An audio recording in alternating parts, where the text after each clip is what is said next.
I'd also like to warmly welcome those of you who've come from interstate and internationally, and we do have a very broad range of people sitting in the room.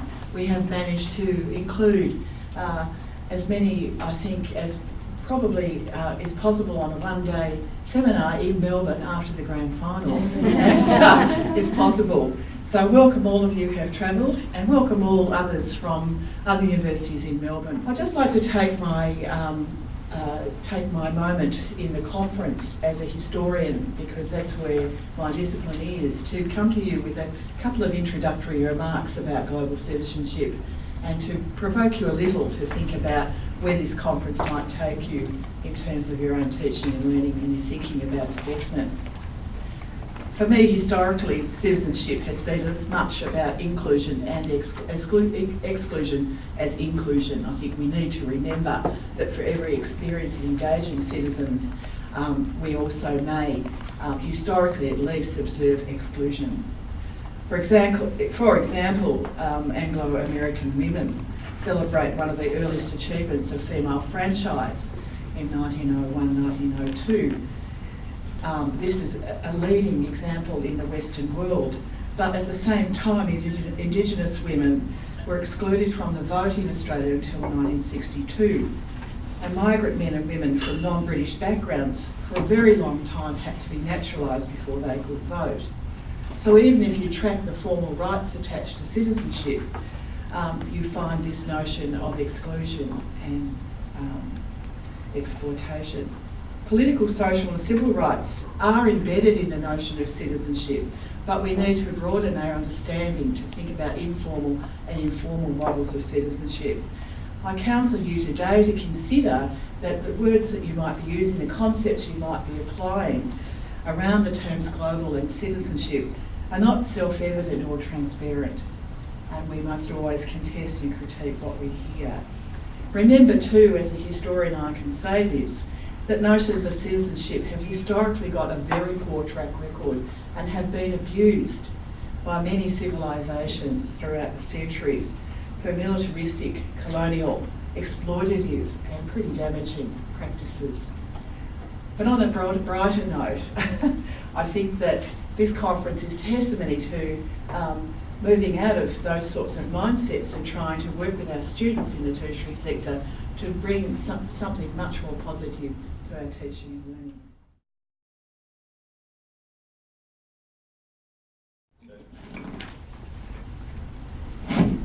Normally a security alert goes up whenever I start. So thanks very much for the invitation to come today. What I really want to do is just to perhaps do a bit of reflection on what our practices look like from a student's perspective. We often look at them from the point of view of the teacher. Let's see what it might look like from a student's perspective.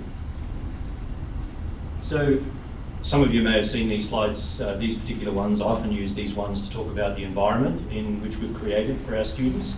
And what I particularly want to bring out today, though, is the sort of environment which is actually going to encourage 21st century global citizenship skills.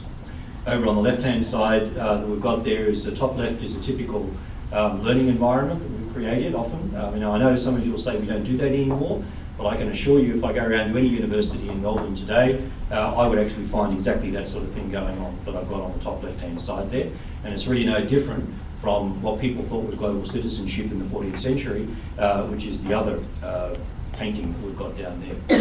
Bottom left-hand corner is actually an assessment environment, and it's really about assessment that I want to talk about today. Because if your learning environment is the one on the top left-hand side, then your assessment environment is likely to be the same as the one on the bottom left-hand side there. So the way in which we design our curricula, the way in which we provide those activities for our students are going to dictate very much how we actually assess. And the one down on the bottom left-hand side is a typical assessment environment, really does not cut it in terms of global citizenship skills. It doesn't allow us to be able to probe those skills, and it doesn't allow the students to be able to demonstrate those skills. So what we want to talk about today is just a little bit of reflection on where we might go. So I'm just going to bring this across. So again, a summary of the sorts of things that we need to be thinking about. You've seen lots of lists of things like employability skills. You've all got graduate attributes. What I've done here is taken an extract, and actually there should be a reference down the bottom. I'm not quite sure why we didn't get that one. This is from some work that was done at the University of Melbourne, and it's really to try and summarise all the things that we talk about in terms of our graduate attributes and in terms of learning outcomes, things like that. What are we really interested in? We're only interested in 4 things, I think, for our students. We are interested in the ways they think. We need to probe the ways they think. We want to know how they work, so the ways of working. The other is, what tools do they use for working? And the 4th one, which is the major one probably for the topic today, is about living in a real world. Because the other 3 don't occur in a vacuum. You cannot actually just look at someone's ways of thinking, working, or the tools they use if you don't actually put them in a context. And that context that we have now is actually the global context. And that global context means that we actually need to provide students with an opportunity to be able to engage at the global level. So what's that going to look like, both in terms of our learning and in terms of our assessment? I'm actually just going to show a short video here, and I think this probably sums up, first off, where your competition is. So when you're thinking about curriculum design, this is actually what you're going to be competing with. But actually this also, I think, gives us a view of how we can have learning activities and assessment tasks for our students that actually are global in nature and do encourage global citizenship. And it did work before. Actually, what I'll do, I realise what's happened. This hasn't actually taken my replaced.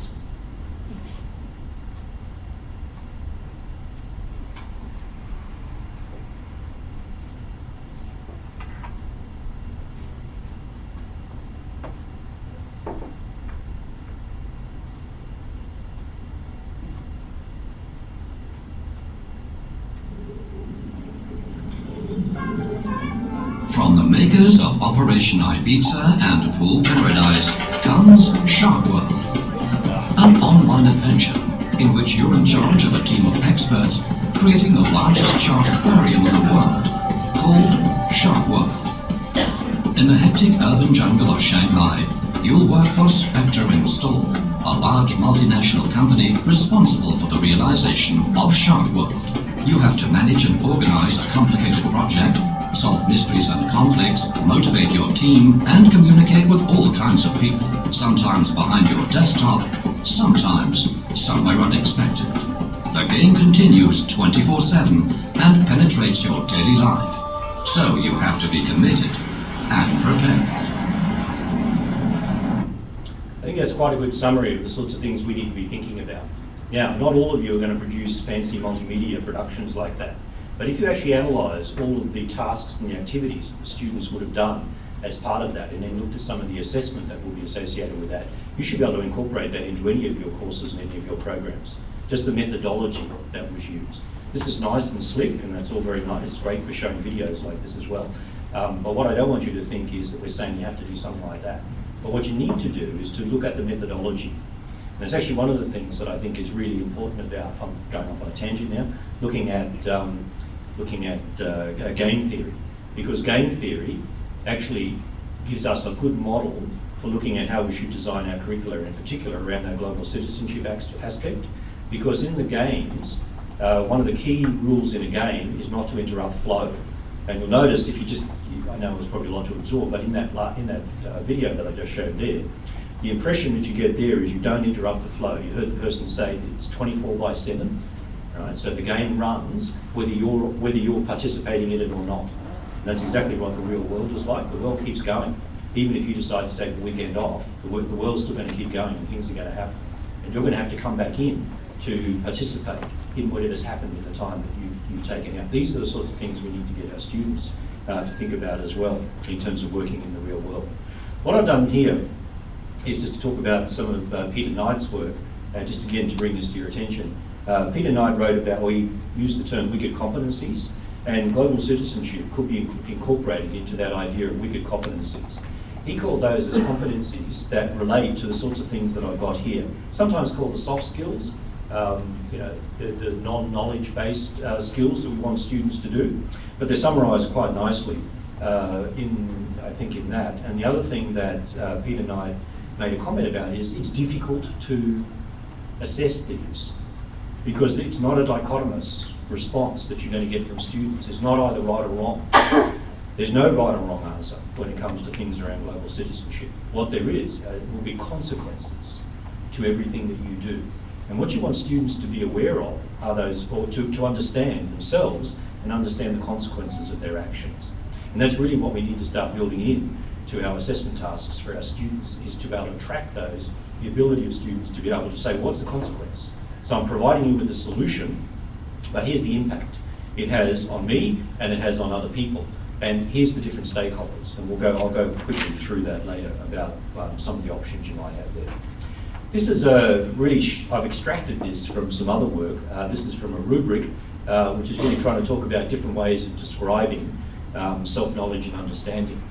In our normal rubrics, I know you all use rubrics, so you're all familiar with this sort of, little matrix style thing you have in the rubric that says, here's the criteria, here are the standards that are associated, here's the, the words that we use to describe those standards. So if you do this, you'll get a pass. If you do this, you'll get a credit or a distinction or something like that. But what this rubric does is actually try to put some words towards something which is not, I don't think, not something we commonly see in a rubric. That is, how would a student know whether they are wise or circumspect or thoughtful? How would they ascertain whether they're unreflective or whether they're actually, or the term they use here is innocent? You might also say something like hasn't got a clue, could be the other thing there. So I thought this was quite a nice, at least a start, for people to start looking at different ways of describing how you could articulate what Knight would call the wicked competencies, or if you look at those first four things, the ways of thinking, ways of working, the tools, and then living in the real world. So what I've done in this presentation is just taken a few snippets, to give you some ideas of where some of this will be going. I'm going to skip some of these and just talk about, well, how are we going to do all this? This is really about saying that content is fine, and we're not trying to throw content out, but content in context and then working with other people. So if I was going to summarise it with you, I think that our curriculum design should be around using content in context with other people. And with other people is where we start talking about the global citizenship approach, because that's where we actually start working with other people. We start looking at the consequences of the content in the context in the real world. So when you are thinking about your curriculum design, how have you set up the learning activities and the assessment tasks? So you need to set up learning activities for students to be able to experience, first of all, the content in context with other people, and then for them to be able to ascertain that. So that's why you need your rubrics to be able to show, was I thoughtful, was I reflective, or was I innocent in this particular situation? Did I actually understand the consequences of what I was doing? I just threw this one in, partly because I like the slide, but also because there's a lot of hype at the moment around MOOCs being able to solve all our problems. Well, MOOCs may have actually a place to play in some of this global citizenship stuff, but so far I haven't actually seen any particularly good MOOCs that would cover something like that. So if you're aware of any, I'd be very pleased to hear about that, because I think that's where we need to go.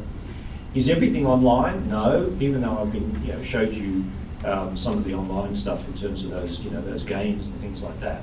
Not everything has to be online. What I would strongly recommend you do is to look at a lot of the methodology that's being applied to game theory or to online work, and saying how would you extract that methodology and apply it to all the activities that you're going to get students to do. Not everything has to have an E in front of it, but you can look at a lot of the stuff that's got an E in front of it and say, has it got anything for me? Whether I'm doing face-to-face, whether I'm doing blended, or whether I am doing fully online, and how would I use that? There's some really simple things. This is really simple stuff that you can do first off, and that is that students obviously have access to portable devices. That's usually location-based. So one of the things you can obviously get students to do is to use live data, real data, to talk about the consequences for real people. What's this got to do with global citizenship? Well, what you can do is get students to be able to access data from all around the world, so they understand the consequences of that data in a different context. One of the other things you can think about doing is joining up your students with other students around the world, so that they can access data and other students and get that perspective from other students as well, for either their set of data or for our set of data. The other thing that will be coming soon in terms of location-based devices is things like Google Glass. I don't know whether any of you kept up with what's going to be coming with these new devices. But Google Glass is it's a bit like having your sort of iPhone on all the time and just pointing it around at the world as you go around. So it's really just a fancy way of doing that. But it gives you live data. It also gives you information about what you're looking at. It also records everything that you're doing. And if you could imagine, I was just imagining some sort of courses or units where we actually have students here in Melbourne with their Google Glass on and joining them up with students somewhere else in the world with their Google Glass on and actually doing live interactive activities as they do that and generating their perspectives as they do that. That sort of thing is where we start tapping into the fact that the world is actually our classroom. And it's one of the things that we have to keep thinking about now. Do not restrict students' experiences to just what they can do out of a textbook or what they can just do in the classroom. Encourage them to think of the world as their classroom and bring the world into the classroom. Give them live access to the world, because that's where we start making it real. So what are some of the practical things that you can do? I'm quite a big fan of two things, well, lots of things actually, but two in terms of learning and teaching. One of them is role plays and the other is scenario-based learning, because I think this enables us to do those four things that I said at the beginning. The ways of thinking, the ways of, sorry, I've already forgotten. The ways of thinking, the tools we use for and living in the real world. It enables us to, this automatically goes on. So what, I thought it was just to speed me up, so I make sure I keep on time. It's a very good technique, just move to the next slide automatically. So in a role play, why I particularly like role plays, it actually allows a student to take on a persona. So that means that they can actually take on a global perspective if you do that. You can give a student a persona which is not them. So what you do is give them a persona which is some other environment. And then it does a number of things. One is that it allows the student to take a different perspective, but it's actually a very powerful way of bringing out people's inherent understandings of other cultures by giving them a culture to be in, and then it actually gets them to think about, well, what do I know about this culture? What do I know about these people? Why do I think they act in this particular way? And it's a very powerful way of generating those discussions, and I think a very easy way for us to be able to incorporate aspects of global citizenship. So in a role play, you adopt a role, you have issues and problems, you then have interaction and debate, and then you of course have a reflection and then something that's going to come out of that. And again, it doesn't have to be online. A lot of people do online role plays, but it doesn't have to be. You could actually generate them as face-to-face activities as well. One of the nice things about having online role plays, though, is you can give students access to partners all around the world, and that gives them a much richer experience when you do that. The other thing, though, is there's specialist software, but you don't have to use specialist software for role plays. The other thing I want to mention is scenario-based learning. What's the difference between role plays and scenario-based learning? Scenario-based learning is normally you acting as you. So a student in a scenario normally behaves as themselves, and they're working through a scenario as themselves. You don't normally get someone to adopt a persona in a scenario, not in straight scenario-based learning. That's normally what you do in a role play. Scenario-based learning is all about decision-making, and it's about tracking decision-making. So one of the nice things I like about scenario-based learning is it actually enables you to track students' thinking. Because what you do is, in scenario-based learning, is you provide key decision points for a student. So you provide a scenario, and then they have to make a choice. They can either do this, this, or this, or however many choices you want. And depending on that choice they make, they go down a different path. So if you can imagine a tree sort of branch structure, where the student is working their way along the trunk, down some branches, then down into some smaller branches, and eventually down to the leaves. So that's really what scenario-based learning is about. But at each time they need to make a choice, you get them to reflect on that choice. You get them to discuss and describe why they made that choice. And then what you do is you can use that as an assessment piece. You can assess the quality of the decision making. And that's really what scenario-based learning is all about. The other big difference between scenario-based learning and role plays is a role play can go anywhere. You have no idea where a role play is going to end up. So each group of students will take it in a different direction, even though all role plays, your role plays will start at the same point. They will end up at a different position. With scenario-based learning, everyone normally ends up at roughly the same place, because with your branches, the branches have to lead somewhere, and they normally lead to the end of the tree, if I continue with my tree analogy. So it's not as if you have an infinite number of endpoints for scenario-based learning. So you don't use them for the same thing. You use them for different types of learning outcomes and for different exploration of the decision-making process.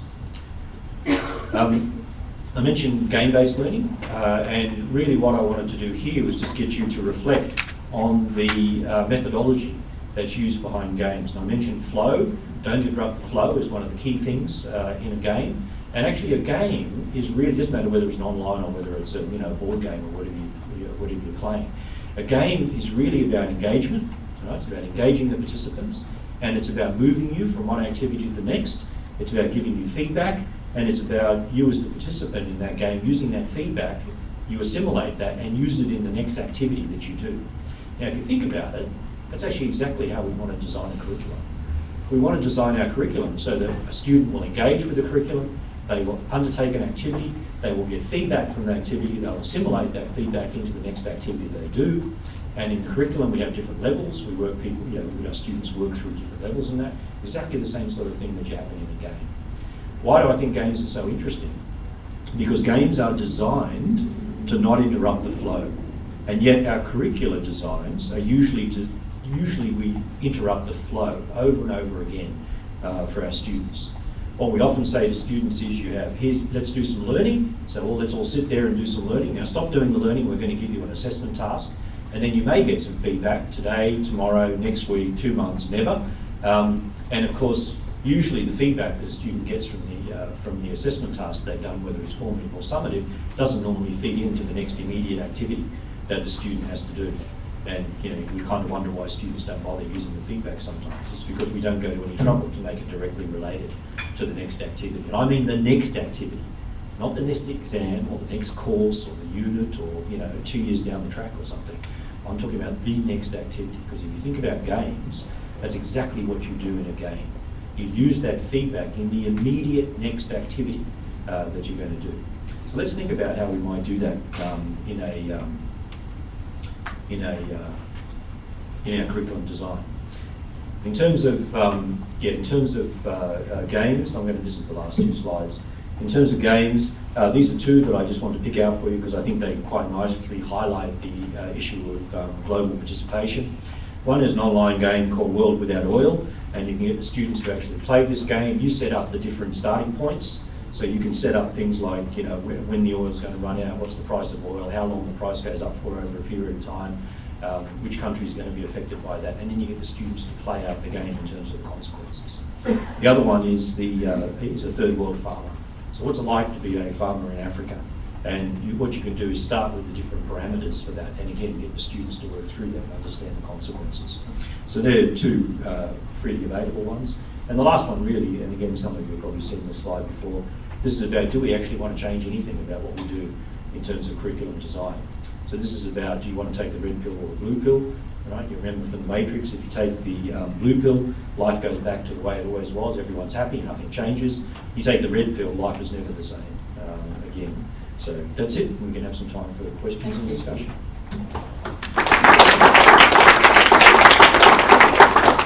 Now I forgot to ask the organisers whether we have a microphone for questions. Is it just standing up and making a loud noise? I think it is. I'll check whether we can. We'll check if we can get a microphone. Okay. Thank you. At the moment, I think we can take questions if people can just stand up.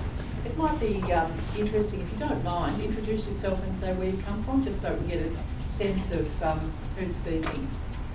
So, can I open the forum to questions to Geoff, please? Marguerite Quality from Patel University. Geoff, I was interested in scenario-based learning, but I don't quite understand the difference between scenario-based learning and case study. So if we're setting up a scenario for a student... They'll be very similar to a case study. Yeah, they'll be very similar because that's about decision points and branching. So whatever activity you give where there are decision points and there's branching, and you want to track the decision-making process. So you want to track the quality of the decision and actually get students to reflect on that. So that's exactly what you do in a case-based study as well. So same thing. Okay. Different people use different names.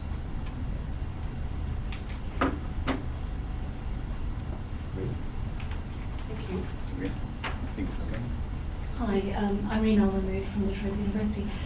Geoff, I was really interested in the implications of what you were talking about with the game theory aspect. And there's a sort of implication there, or a feeling that a lot of these lend themselves to a transdisciplinary approach to, to moving beyond the disciplines. And I'm thinking about if you can maybe make some comments about your perspectives of where there's a lot of push towards transdisciplinarity whilst the disciplines are still trying to hold on to their content. But I was wondering if you can talk about not just the global aspect of citizenship, but in a sense the transdisciplinary aspect of understanding other disciplines, other citizenship within disciplines. I'm sort of curious on your thoughts on that. That sort of. Okay, thanks. And it's a very good point. Often people think if you talk about this sort of thing and talk about role players and scenarios or cases and all that sort of thing, that you're not really talking about discipline-based content. And discipline-based content is still important.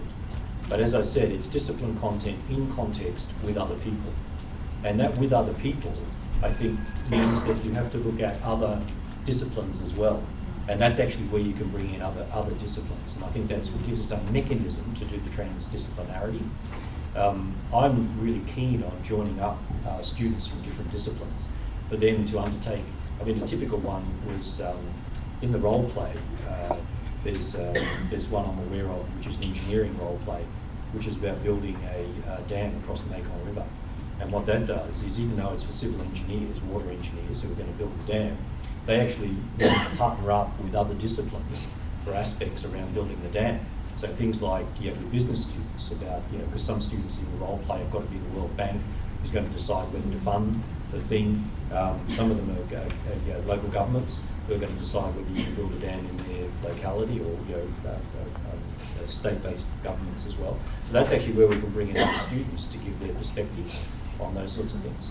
And so, Geoff, in terms of the actual structuring of those sorts of things, in terms of structuring those within universities, there's a need for a great deal of work to get that to happen, and to match people up and get lecturers to communicate beyond the boundaries of their faculties. And I'm sort of interested if you've got any ideas about that. I mean, a lot of the things that I've seen happen at different unis are in entrepreneurship programs where they're outside their co-curricular, if you like, as distinct from being within faculty-based or points, etc. People take them on as additional things. Do you have any suggestions for how we facilitate much more of that need for the transdisciplinarity and the breaking down the friction, if you like?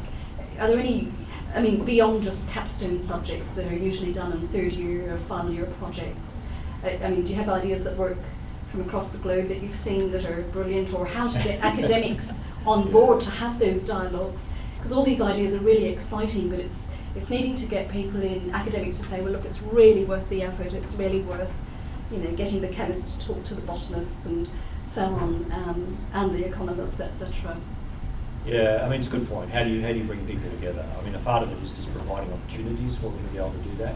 I think what you've probably got to do is pick out some key people who are willing to, because if you're going to change something, it's normally more effort and it's normally more work. And so I know a lot of the academics will be sort of thinking, well, why should I do that when I've got so much pressure to do all these other things as well? So I think the first thing you need is actually some key people who are prepared to do the extra work to actually show that it can work. But then also not to get too ambitious with a lot of these things. I've seen so many of these sorts of projects where people will only do it if there's $200,000 thrown at it, and then it can only keep going if there's another 200, then another 200, then another 200. It's not sustainable. So exactly. Yeah. So it's not sustainable. So for a lot of these things, it's really about saying start with something simple. So it might be just one activity that you want to start with, and and start with something really simple for your students to do. It's all very well showing all this fancy stuff, but you've actually got to start back at something fairly simple, and that's where most of these things start, is actually something simple. Sorry. Oh, thanks, Robert Nelson from Monash. Thank you. Among the weaker competencies that I think elude us with both scenario-based and games is immersive reading and contemplation. And I'm just wondering if because I'm frustrated in my efforts to cultivate that, a big scenario-based advocate. But one thing slips, the sexier I make it, the less likely the student will be to steel himself or herself for that immersive reading and contemplation that I enjoyed when I was a student, admittedly with that somewhat alienating interface that was in your 14th century slide. I think we've got to be realistic about how much time students are going to spend on individual activities that we give them to do. And I think the sort of, the intense immersive, I'm going to forget the rest of the world and just immerse myself in this, will work for some students, but not for a lot of them. So I think what we have to do is chunk up some of the things that we do, scaffold them a bit, so that yes, it starts off as sort of perhaps shorter time periods, spent on something, and then seeing some more immediate results from that. And then one of the nice things I like about games actually, sort of in terms of game theory, is that you don't actually. Most people wouldn't start a game thinking I'm going to spend the next 2 days, 2 weeks, 2 months or whatever getting through this game. You sort of think, I'll give it a go and see how it goes. And then suddenly 2 months has gone by, or 2 weeks or whatever it is you're going to spend doing it. You think, gosh, I didn't realise I was going to spend that much time doing it. So we have to go back, I think, and look at, well, what was it that engaged people? What kept them going, even though they probably had no intention beforehand of dedicating that amount of time to doing it.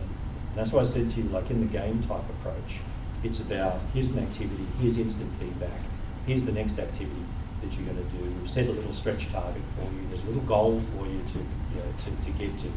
And then you find, once they've done that, they just keep going to the next one. So I haven't got an easy answer to that because it's going to vary with your discipline. But just in terms of an idea, we need to think about that. Gary Shaw, Gary Shaw, Department of Education, so not at a university, but very interested in global citizenship curriculum, very interested in learning theory and the idea of a lot of the stuff you're talking about from the student's perspective. I'm wondering, do you use the idea of students as co-constructors of the curriculum? Are they, if you talk about game theory, a lot of the students will obviously know quite a lot about this. Is there provision for, or do you see a role for students in the co-construction of curriculum? Yeah, it's a good question. And it is something that a lot of universities are now starting to involve the students much more in that co-curriculum. I think one of the things we have to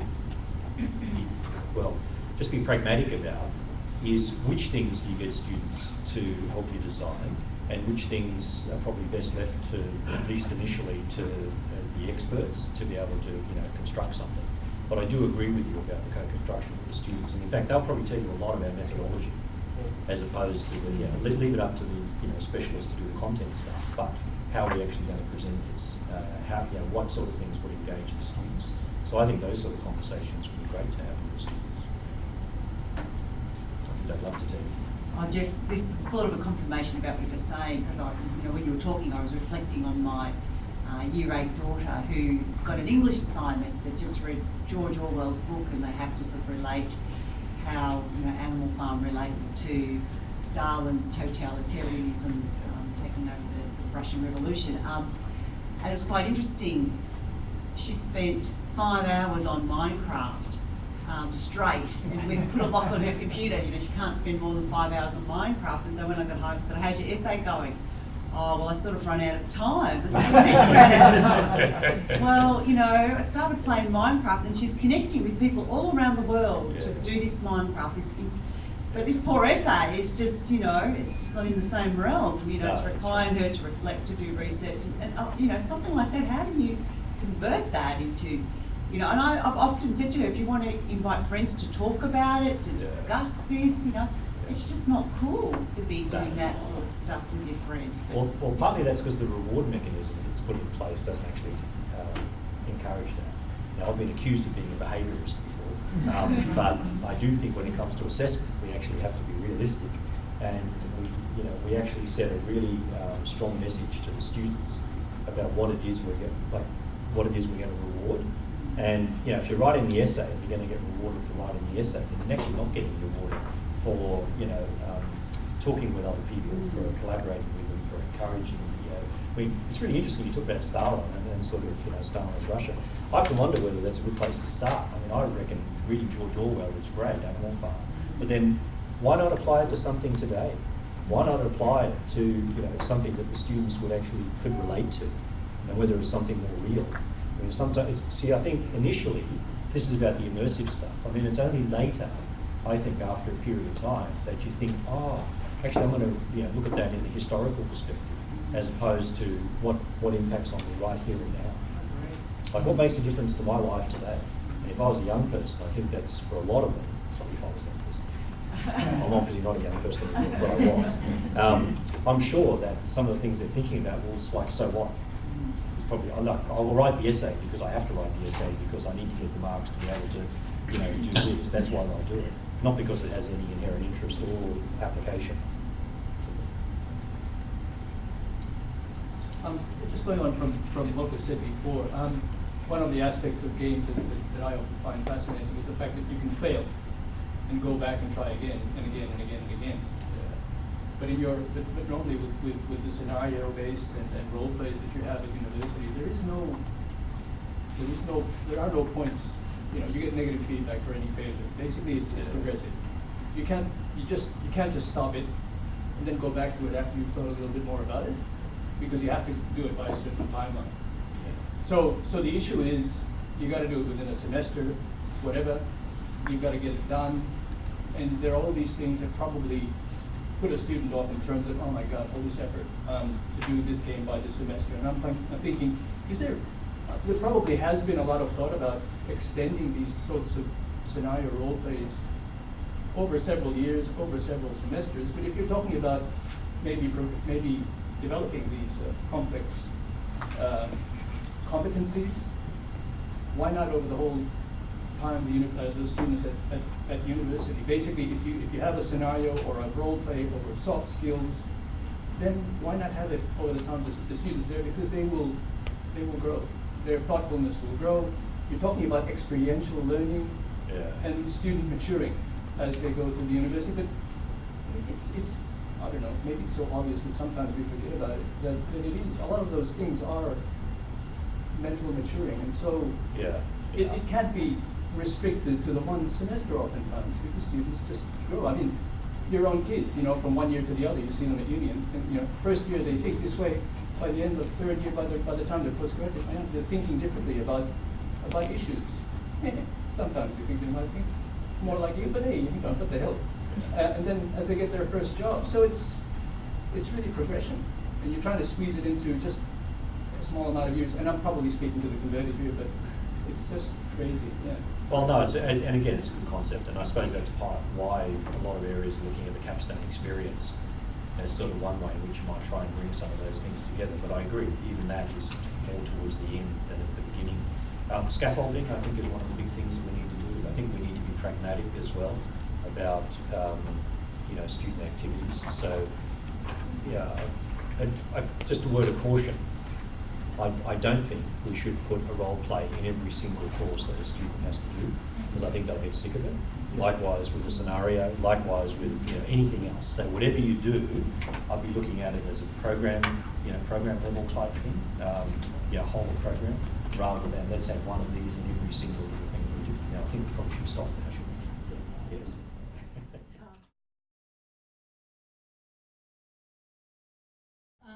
Yes, I'm going to actually hope that I put to you some thoughts and ideas that will give you the benefit of opening your minds to the possibilities and to go beyond what we do in an outcomes-based curriculum. So thinking really, really deeply, thinking outside, not worrying about aligning assessments and outcomes, but going beyond outcomes and assessments.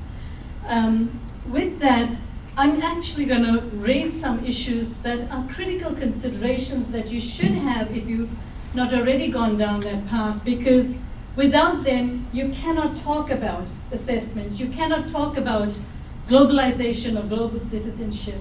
And all the comments that Sarah made earlier about exclusive language, I think that has had a long history with internationalization. It has also had a long history with globalization. The reason I'm introducing glocalization is it's an alternative, inclusive framework, and it engages people in ways that we have not imagined for a long time. We have been so caught up in this market, commercialized higher education system, that we forget that education should really have begun with the ethical frameworks that we're here about. So with that, I always have a disclaimer, because what I say and what I show usually offends people, and it's not intended. In North America, I offended the Americans because I criticized Disney. In Canada, I offended the Canadians because I excluded certain groups. In Australia and New Zealand, I've offended people because they're on the other side of the ditch. But with that, some of the things I want to put to you are, issues that are broadly going to frame globalization as a framework that embraces a humane outlook that really deep down is about the ethical principles on which you stand in front of your learners, and the ethical principles with which they stand in front of whoever they communicate with. I think that really is the bottom line if we're going to talk about any type of citizenship. Some of those things I may not reach by the end of this presentation, but I hope I leave you curious enough to go and engage with it further. So with that, just very quickly, what are we talking about as an alternative to a negative deficit model of internationalization and curriculum that we always considered constructing for us and for them? Curriculum that we considered to make a part of assimilation and getting people to think like us.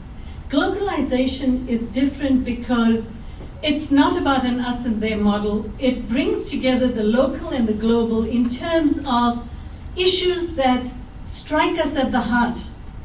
When events take place, when challenges occur, when possibilities are there, we have to ask ourselves, how does it impact us here on a local level? But then how does it also impact our communities on a global level?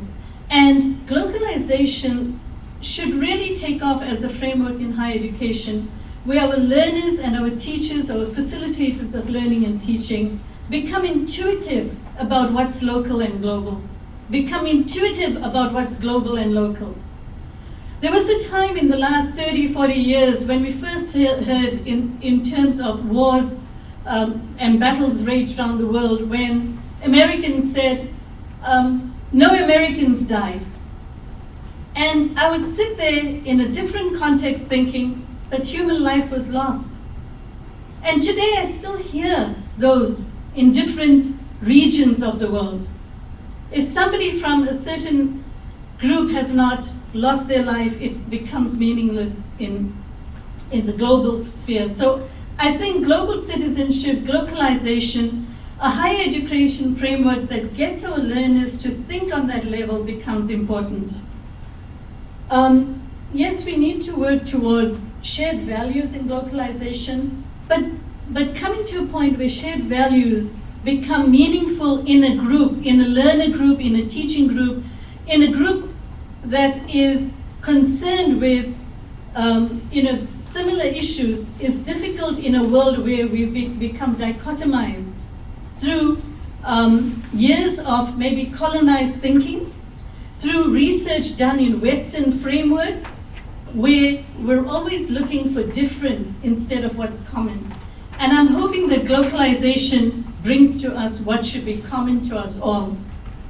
Now, this is something you've seen before, and I'd like you to take just 5 seconds to look at it again.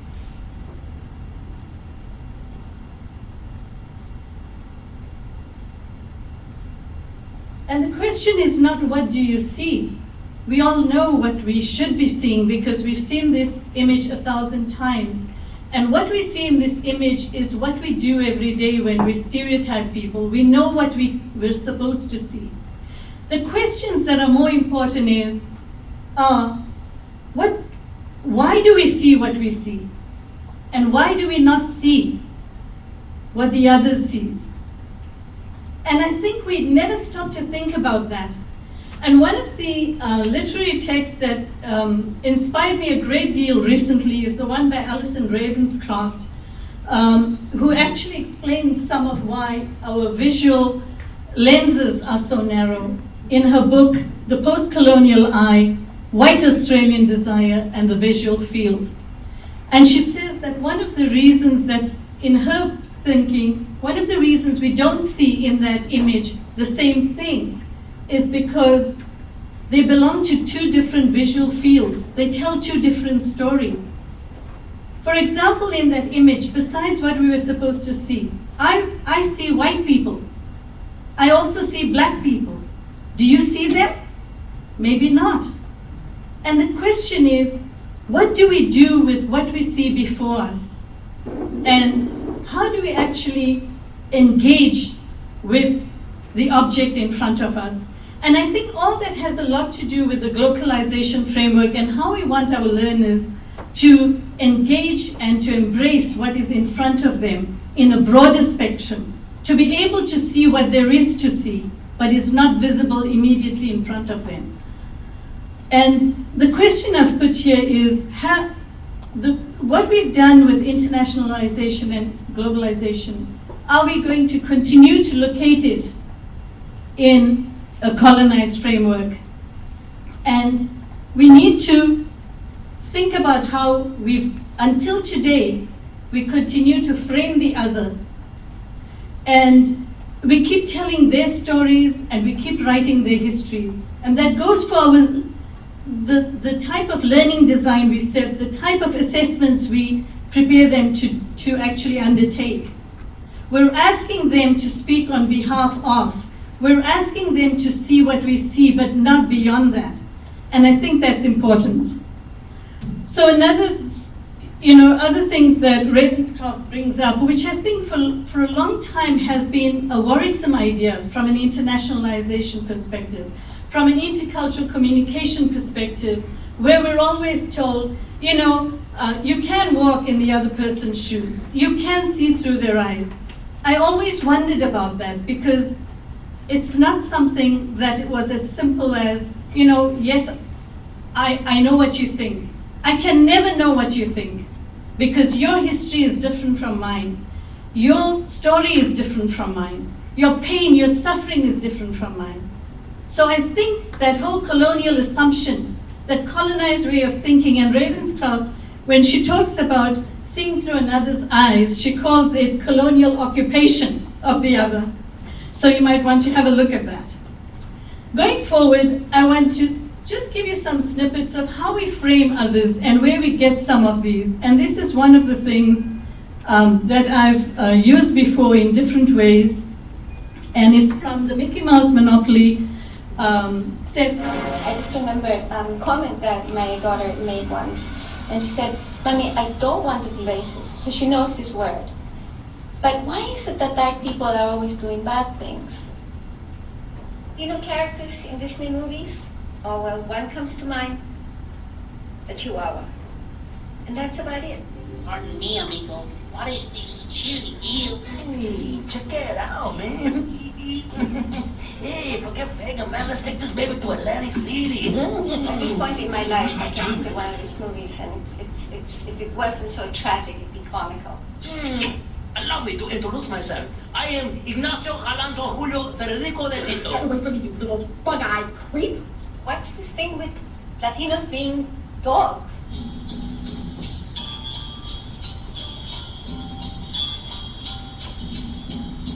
If you look at those cats very carefully, they clearly have those stereotypical Asian features.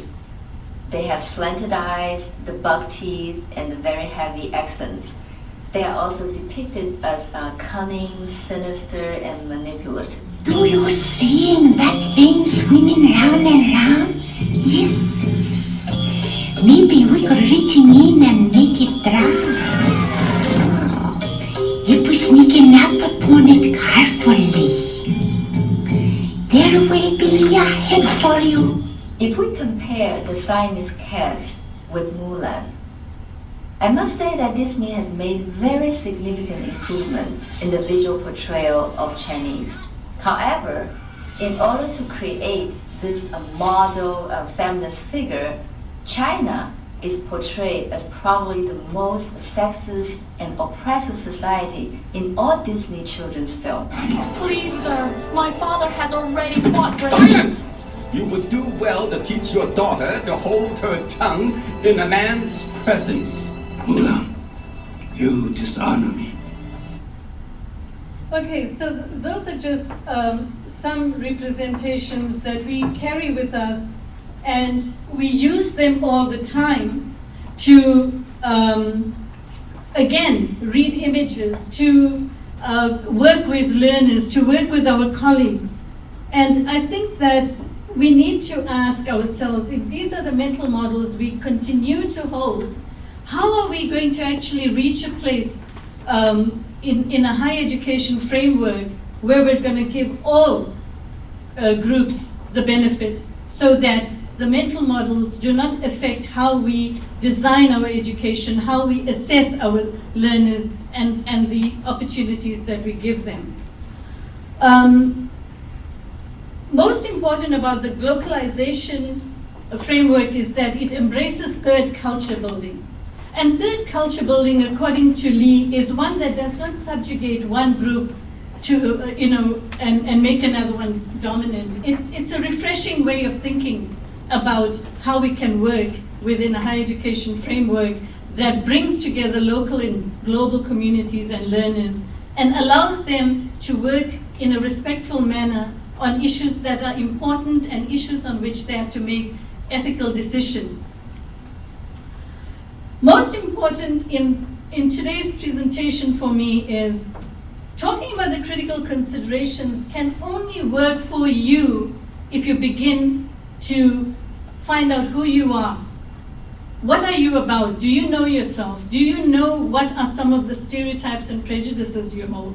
Because if you haven't had a conversation with yourself first, before you have one with the colleague down the corridor, it's not going to make a difference to how you design a curriculum for global citizenship, or how you plan to assess your students if you have not had this difficult conversation.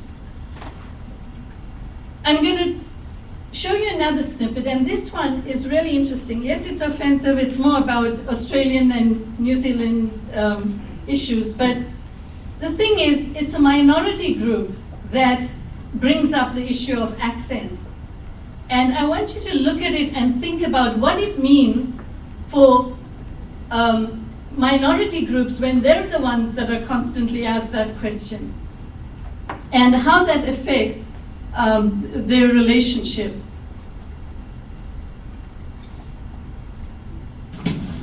How dare you come here and give me those offensive hand gestures at my fruit stand? It was either this or getting you sent into Alcatraz. How dare you treat us like second-hand citizens? It doesn't matter what country someone's from, or what they look like, or the colour of their skin. It doesn't matter what they smell like, or that they spell words slightly differently. Some would say more correctly. Yeah. Let me finish. I'm a person. Brett's a person. Yep. You're a person. That person over there is a person. And each person deserves to be treated like a person. It's a great speech. Too bad New Zealanders are a bunch of cocky a-holes descended from criminals and retarded monkeys. Are you thinking of Australians? Yeah, that's Australian. No, New Zealanders. They throw another shrimp on the bar, be right around in your kangaroos all day. No, that's Australians. You're thinking of Australians, that's not us. I've totally confused you with Australians. I feel terrible. Oh no. Your accents, they're just kind of similar. Our accents are completely different. They're like, where's the car? And we're like, where's the car? You know what, hey, have some of my fruit. So, yeah, that sort of just, sort of brings us to some of the issues that, I think we overlook in the classroom, and we overlook these issues when we're attempting to design curriculum. We've never had an opportunity to have a frank discussion about prejudices and stereotypes. And yet our classes are so diverse.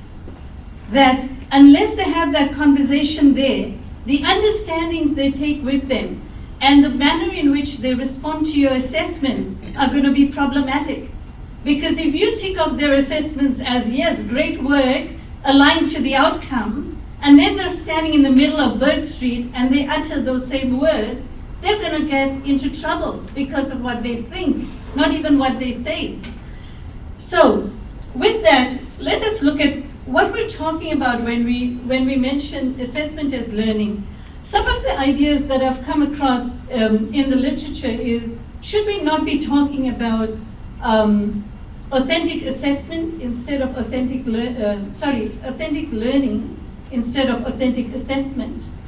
And the reason for that is, should we not be framing our whole glocalized framework as an authentic learning framework, one in which our learners go away with meaningful understandings about who they are as people, how they will engage with others, and how they will make ethical decisions. And that assessment is only one part of a broad, authentic learning framework. And I think that's something we might want to think about, because we've seen and heard a lot about authentic assessment, but we need to ask ourselves, is authentic assessment about real-world learning? And if it is it not about making ethical decisions? Is it not an ethically driven paradigm? If we're giving authentic assessments that do not require students to make an ethical decision, a moral decision, what then is the purpose of that assessment? With it, this wonderful word understanding that has become a taboo word in an outcomes-based education, in AQF frameworks. People avoid understanding, and yet, unless you ensure that your learner understands what he or she is learning, that learner is not going to apply the learning with any form of understanding. And it's important that we are able to, yes, there are soft skills, and yes, it's a lot of work, but we are going to have to find ways to assess if they understood it, so that what they then do is they use it intuitively at the right moment. The next thing I'm going to look at is, if we're talking about shared understandings and this globalized vision, global citizenship, and where we all need to work together, for me the question remains about ethics. How ethically driven is our education framework? And this is another example of, Jeff mentioned consequences and do our learners think about it? Here's an example of this scenario, which you're really probably all familiar with, but the ethics of it was in question.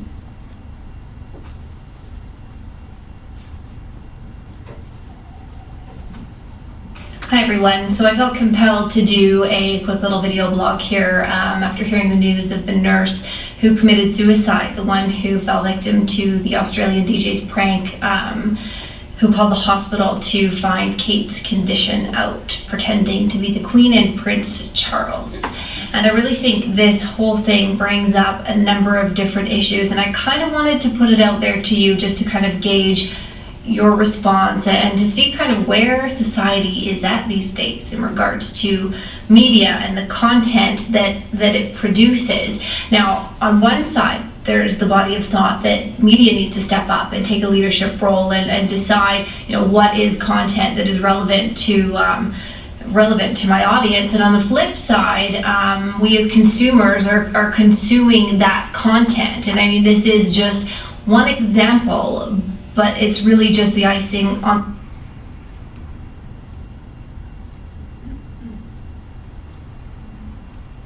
the cake.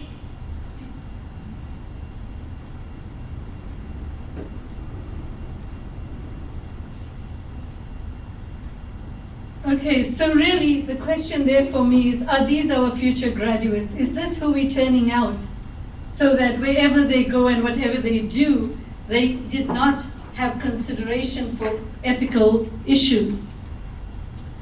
With that, we've heard a lot about the 21st century university. We hear a lot about what we should be doing now, but again, as Jeff's presentation also pointed out, some of what we need to do now in terms of considerations, the critical considerations, the human communication, the ethics of it, has been there for generations, and I think we need to reclaim them as part of university, full stop, 21st century or not. So then the globalization framework, as I've come to understand it and as I've come to develop it over the last couple of years, is one which is ethically driven, but also it is one that continues to have a moral obligation on the learner along with his intellectual, humane, and action change responses. If your curriculum design, if the assessment design does not have a moral obligation along with some form of action for change, then that design needs to be reviewed critically to find out what aspects it's actually left out. Most important in this slide is that in a glocalized framework, the learner should begin to have a global presence of mind. They should have an intuitive response to things that happen locally or globally, so that we do not continue to define ourselves as nations and as cultures and as languages, but as communities that are concerned with life and death, regardless of where the life has been lost and whose life has been lost. The other thing that we're talking about often is teamwork. Let's get our groups, students to work in groups, and then let's transfer that group behavior into really good teamwork. But the question is, are we doing enough to make them understand what teamwork is? And can we actually get our learners to talk about teamwork when we ourselves cannot get together as teams and agree on one single statement quite often? And here's an example of what we think we're sending out in the workforce. Are these our future graduates? When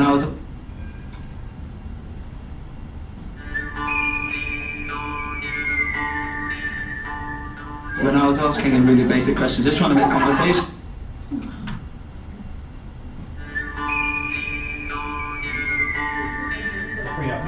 When I was asking him really basic questions, just trying to make conversation, some of the answers he was coming out with I thought were, for want of a better word, stupid. I'm sorry.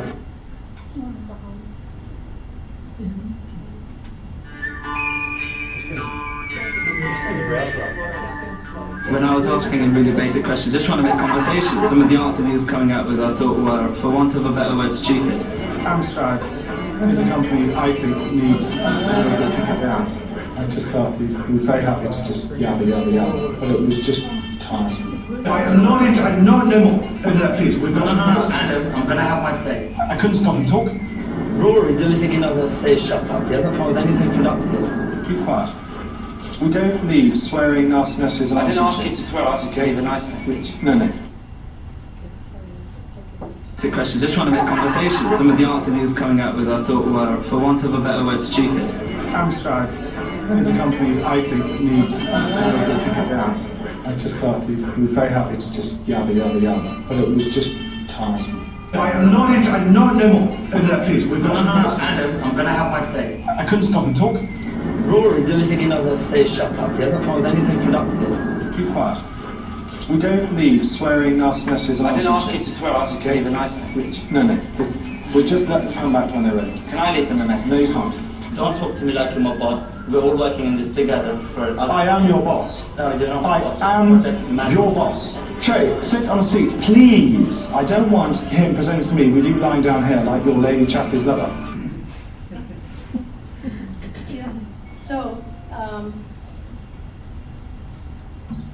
So those are some of the things I think we have to think about in terms of who we're sending out, in terms of what we believe are our graduates, what ethical frameworks they go out with, what they understand by teamwork, and what we're doing in this wonderful design of the curriculum that we're working so hard with. It brings me to the final few points, which are, should we then be thinking of a curriculum that is more elastic, that actually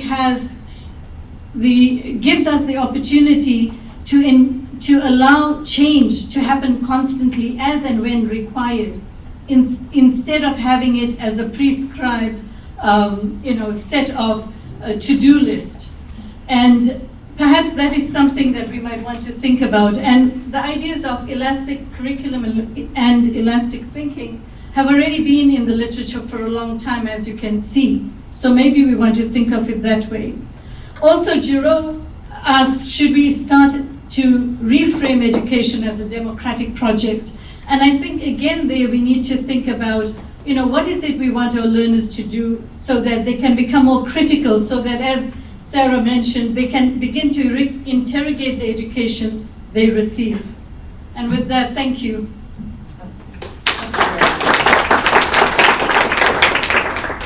Now we're squeezing our time a little, with apologies to the next presenters. But let's take half a dozen questions over 5 minutes quickly, because I think it would be worth hearing some immediate responses.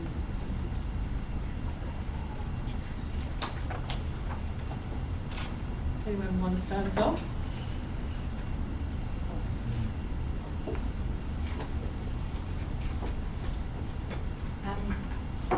Is this on? Yes. Yeah. I'm Sam Belton-Crimes. I teach in International Studies at Deakin. I've got more of a comment, I guess, than a question. So my research is in the area of citizenship, and one of the things that I think is most important about, I guess, what's needed in terms of a reconceptualisation of what citizenship is to allow, I guess, more space for difference and contestation and disagreement.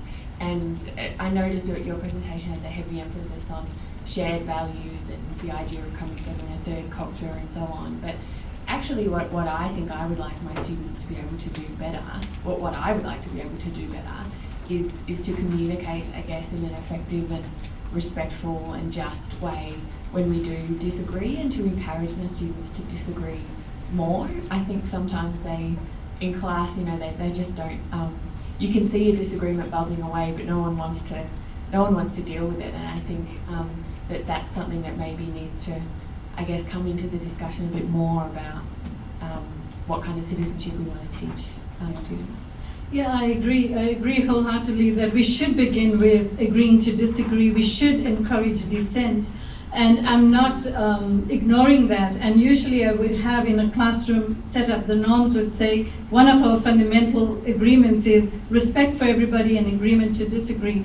But dissent is good, it's encouraged, but at the end of it, depending again on what the task is ahead for the students, or when they go out into the workplace, they should know how to arrive at the shared values.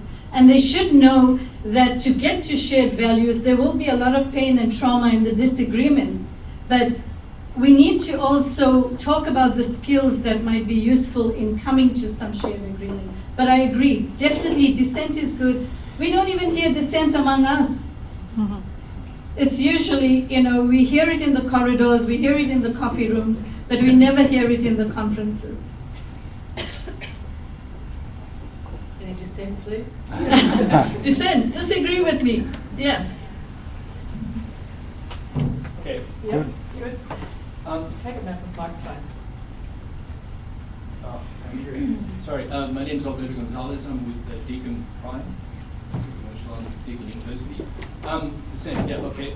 I remember one experience I had as a distance education student with RMIT was when we had a lot of mature age students who disagreed really basically with the way they were being lectured in stats by someone from the economics faculty, to the extent that they put a petition up to get this guy to change the way he was teaching stats. That was dissent. But these were mature age students who probably had more confidence and more experience. And I go back to that experience thing. You're asking undergraduates to not only dissent amongst themselves, but perhaps even dissent with a lecturer.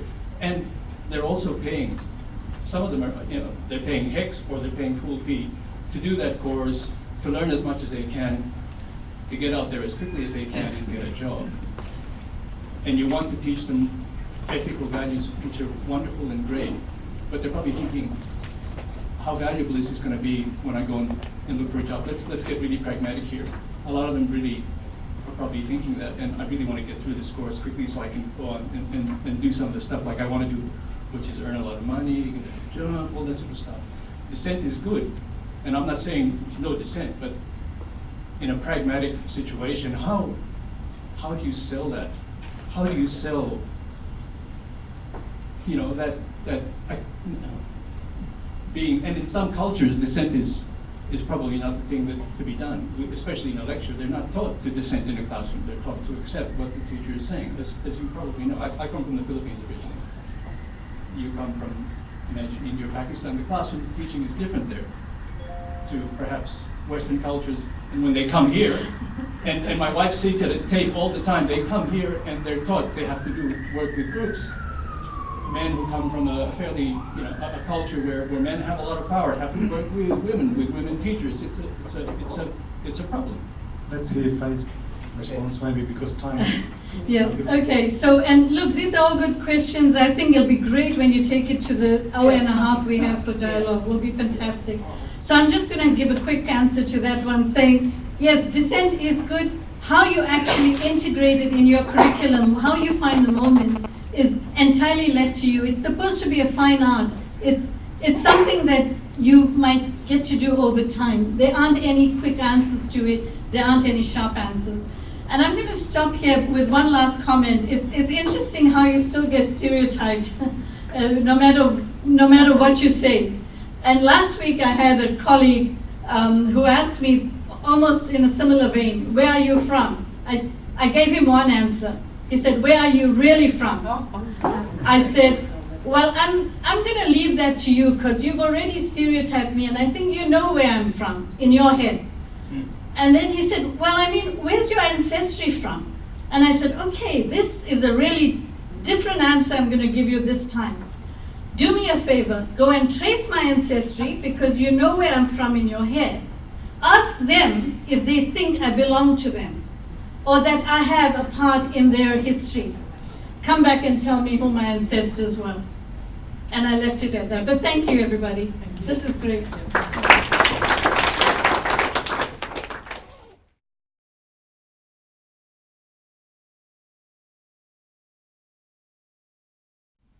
Good morning. My name is Ursula. I'm Acting Manager of Student Mobility at Deakin University, and this is my colleague Megan Kelly, who is also from Deakin and a lecturer in creative arts. Megan has research interests in cross-cultural visual communication design, and she's also been very active in terms of providing her students with international study experiences. I'll just get this. Oh, sorry.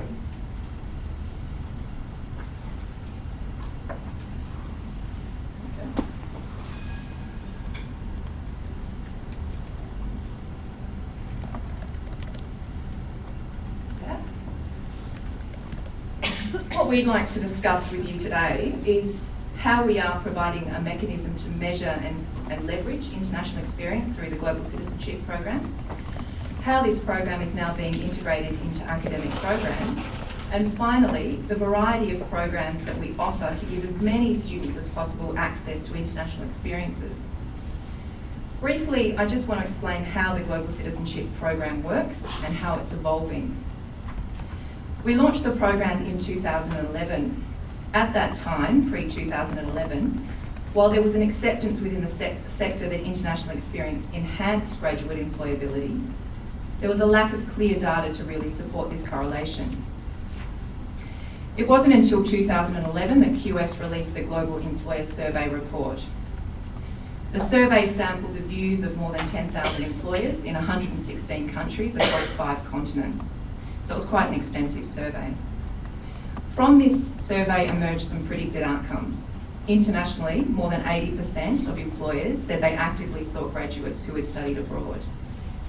But what the authors of the report clearly state is that the report raises many more questions than it answers, and there are many more lines of further quantitative and qualitative investigation to pursue.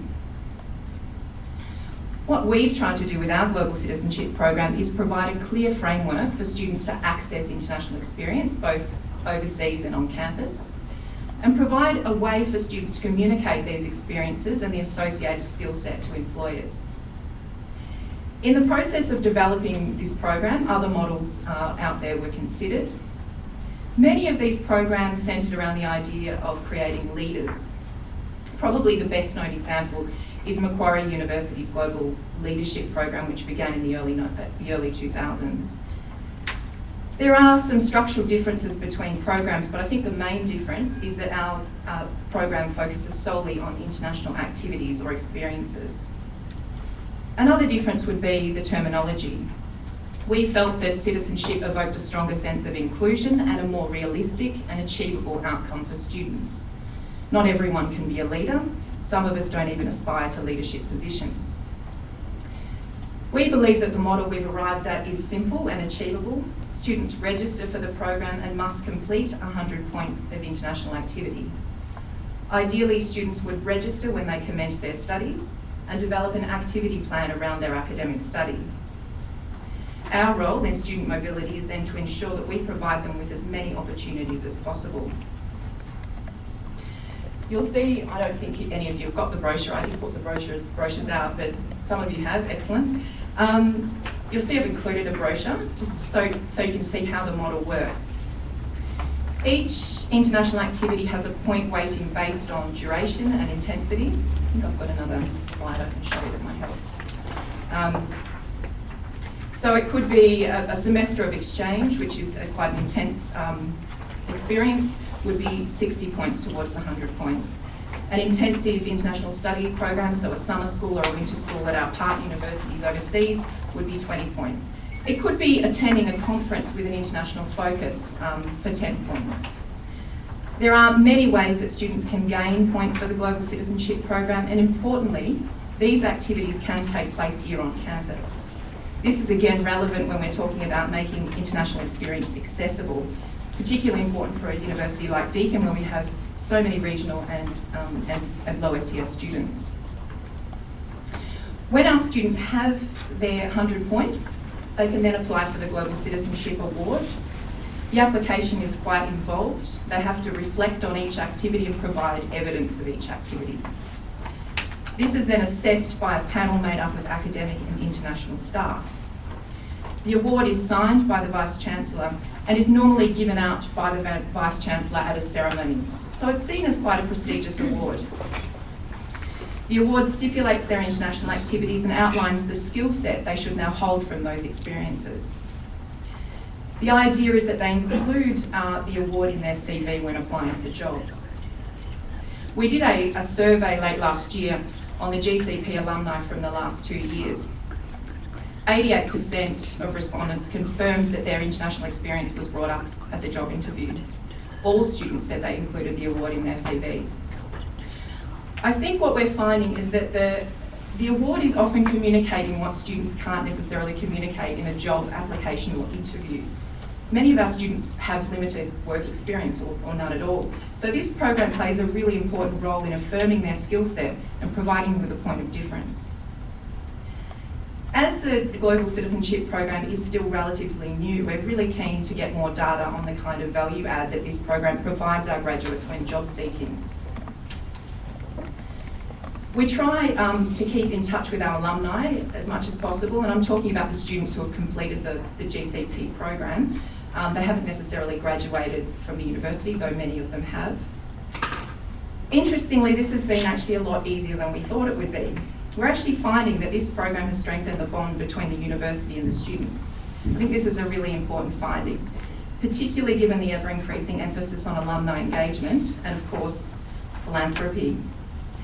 Many of our students, we are finding, and this is all anecdotal and what we're seeing in the office, are getting into high-level jobs here and overseas. So we really should be keeping tabs on them. In the last couple of years, we've had 2 degree programs integrate the Global Citizenship program into their courses. So we have the Global Science and Technology program, which had its first intake through VTAC this year.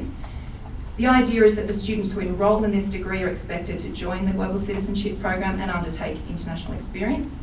They are allocated small travel grants to support this overseas study. Within our Bachelor of International Studies, we have a professional practice core unit. In this unit, it has been mandatory for students to sign up to the GCP. Going forward, our international studies area is looking to make the program mandatory across the entire degree.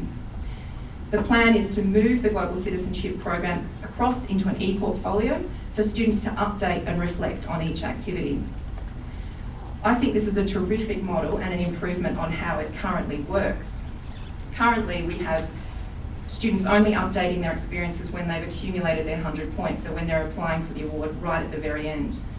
Getting students to input this information and reflect as they go obviously has richer learning outcomes, but it also allows us to better track where the students are in the process.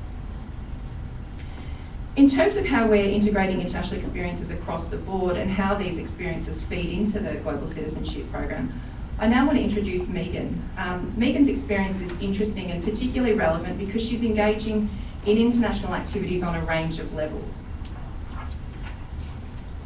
providing several different pathways to gaining points towards the Global Citizenship program.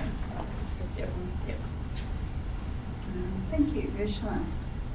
There are numerous ways to achieve goals of global citizenship, and to demonstrate this, I just want to briefly refer to opportunities that we run through the Visual Communication Design program. The first of these is, I've gone the wrong way. No, Japan study tour. This we set up about 2 or 3 years ago. It was in conjunction with an animation group as well. We take between 18 and 20 students to Japan and travel around for 15 days, visiting a number of sites. The joy of Japan is that they have graphic design-based galleries and museums, which we don't have here. So there's a lot of learning that you can have on the ground just based on being in that location. But in addition to this, we engage the students in activities with other universities as well. So we visit lots of locations, we see the sunset, we take lots of photos. We go to, just being in Japan offers great insight into the culture. And we do a lot of workshops with other students. So these students are students who are learning English, and we have an association, a partnership with this university. So even though our design students are not talking to design students, everybody's starting to communicate together. But we also do a workshop with other design and animation students, which is a 2 or 3 day workshop, depending on how they can fit us in, where there is set outcomes and set learning that comes from that experience as well. Students are required then to create work that they bring back that we exhibit. So it is quite discipline specific in that particular instance, and it's a very set schedule of 15 days. We've run it very consistently now for 2 or 3 years, so we know the learning outcomes and we have it fairly much ticked off as a unit. The second, and we have experiences like making paper-making workshops. Right? It's got stuck.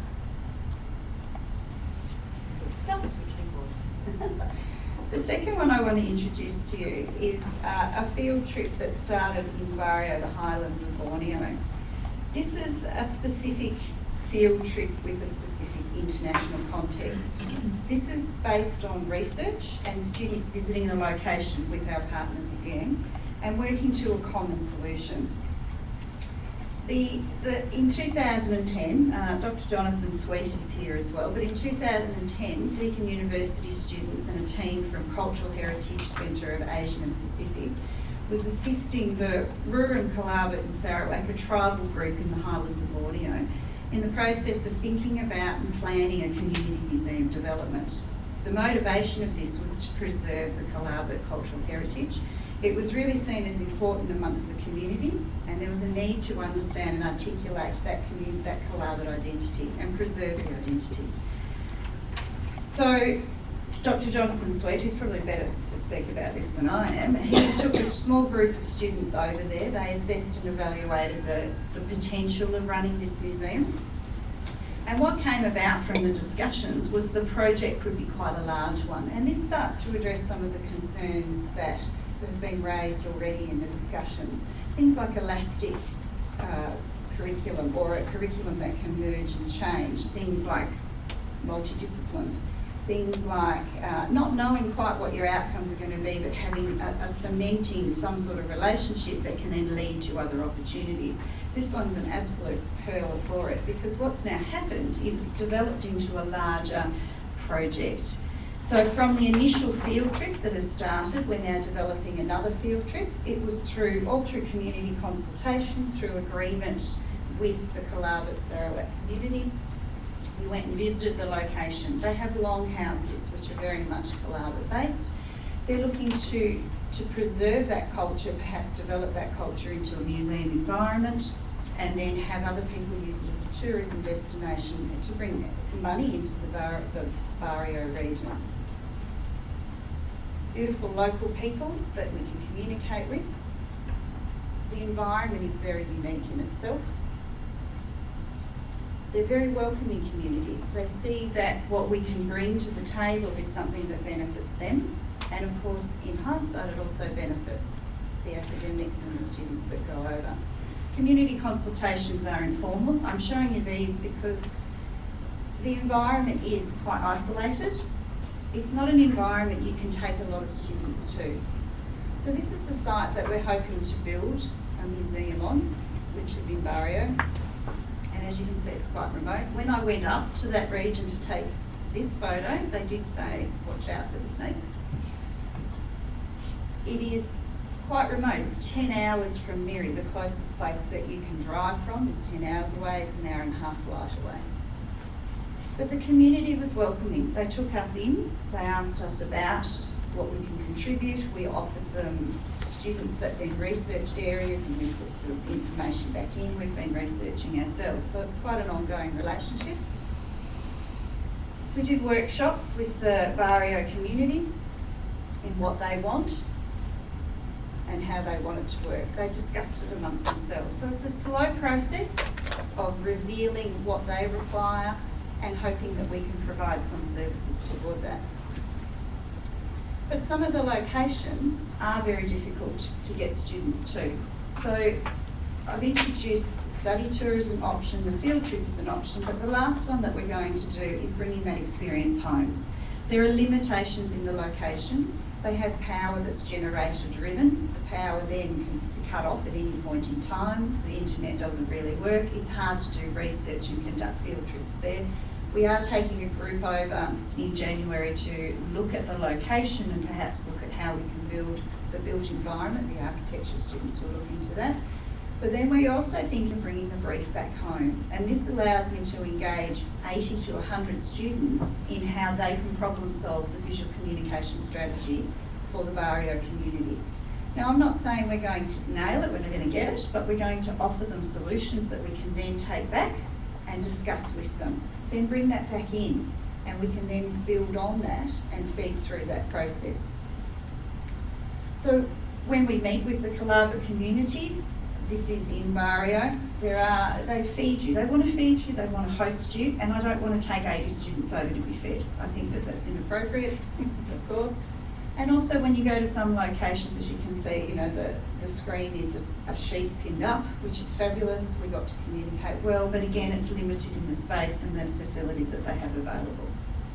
So the aim is to bring the work back and engage students here, to be flexible in the way that we deliver that curriculum, to be open in the way that we discuss it. The moral obligations are enormous. That's part of the discussion and part of the learning and part of what is evolving as that dialogue eventuates.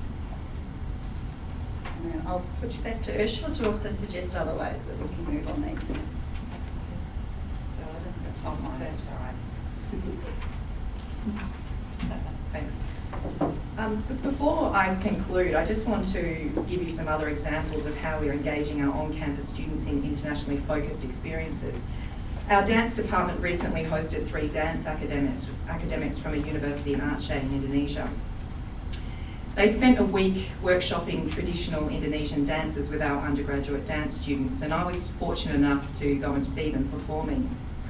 I asked the students afterwards, would you be interested in a study experience in Indonesia now? And they all said yes, enthusiastically and in chorus. So I think that's a really good model. It's low risk, it's cost effective, it gives our students access to another cultural experience. I think it cost about $5,000, by the way, for the 3 staff for the week. It gave the opportunity for research and academic collaboration, And it gave an opportunity for these particular academics to gain valuable professional development experience. So a win-win situation, I think, for everyone. There are a number of other models. I just want to touch on one more. We have an international online collaborative unit in our information systems degree. And I should say that we really struggle to get these students from this particular degree program out on any of our mobility programs. So this is a very important program for this reason. Students work with their counterparts at a German institution throughout the trimester on a particular project. At the end, there is the option of students taking a winter or summer school at the partner university in Germany for an additional credit. In its entirety, this would contribute a number of points towards the Global Citizenship program. I think we need some more data. In fact, I met with, does anyone know Hans de Witt here? He's probably, yes, good, you should know him. The guru of internationalisation of higher education. And we were talking last year and he said it's just amazing how little research is done on this area and there's still so much that we need to do. But I think one thing that we'd like to see is some data on the correlation between these sort of foundation style international experiences and longer term international engagement. I mean, we can certainly see the trends in our office. The Global Citizenship program allows us to capture this data and ensures that students are offered a range of international opportunities to build on these experiences. At the end, these experiences amount to the award, which is an effective tool to communicate the skill set achieved through international experience. Integrating the Global Citizenship program into academic programs using tools like ePortfolio means that we're giving students the opportunity to reflect and leverage these experiences. I hope that we've given you some ideas on the types of models that you can use to engage your students in international experiences. I'm sure you've got many examples at your own institutions. I might now throw to questions. Does anyone have any questions? Thank you.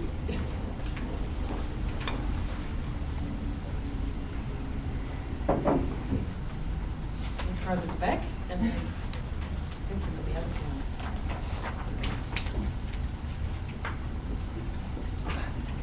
Is that right? Thank you. I really enjoyed the programs you were talking about. Sounds very exciting.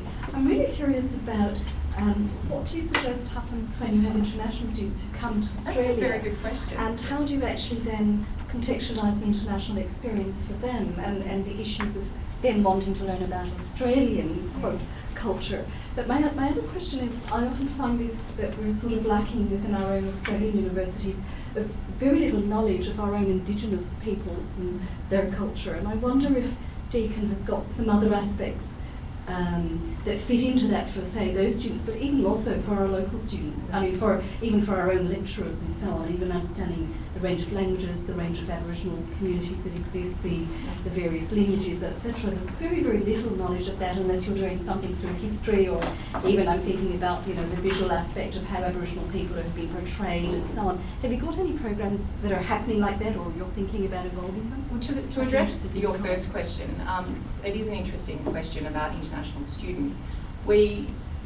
All of our Global Citizenship award holders so far have been domestic students, and it was very much focused initially on them. But we've actually had to address that because our international students, of course, want to be a part of the program, and they should be.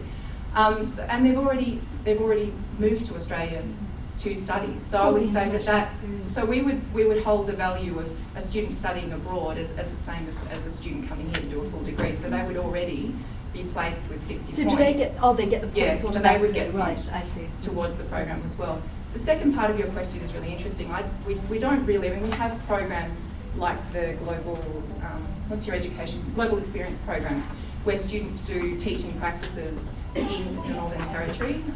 That's within the education curriculum? Within the education curriculum. But not across the university? But not across the university. No, it's a very interesting point. But I think we need stuff like that in our Australian universities. And I don't see many of those programs, and I think we need to sort of claim those first before we, perhaps send people off, because they need to understand the local context just as seriously, perhaps. Sure. But also to address the comment earlier about international students, and yes, they do come to Australia for an Australian experience, but we have a large number of international students in third year of the visual communication design program. So I would have 20 or 30 Norwegian students that arrive each year, and in fact they love the globalisation of it, and that yes, you get Australia, but they're also now talking about other areas, because Malaysia, for instance, bringing that into the program has really opened their mind. Once they've made the move, they've opened their mind anyway. It's just right. Australia should be really leveraging that more. Australian universities, the relationships we have in Asia, and supporting our European partners to kind of integrate them into studying with, partnering up with Asian universities as well. We don't do enough there, I think. There's a question right at the back. Is that you, Linda? Mine was just a very quick question. What numbers are you talking about? In terms of in the Global Citizenship program. So we've got nearly 2,000 registered at the moment. Wow. And we have small alumni now. So we'll have, after this November, we'll have 160 alumni. So that's over 3 years now. So roughly 40 to 50 actually complete the program and get the award. Right here. Hi, Angela Carbone from Monash University. The sorts of programs you spoke about so far have been ones where you're moving people about, field trips, study tours, bringing academics over. Do you believe that a student can get an internationalised experience without actually having to move to another country?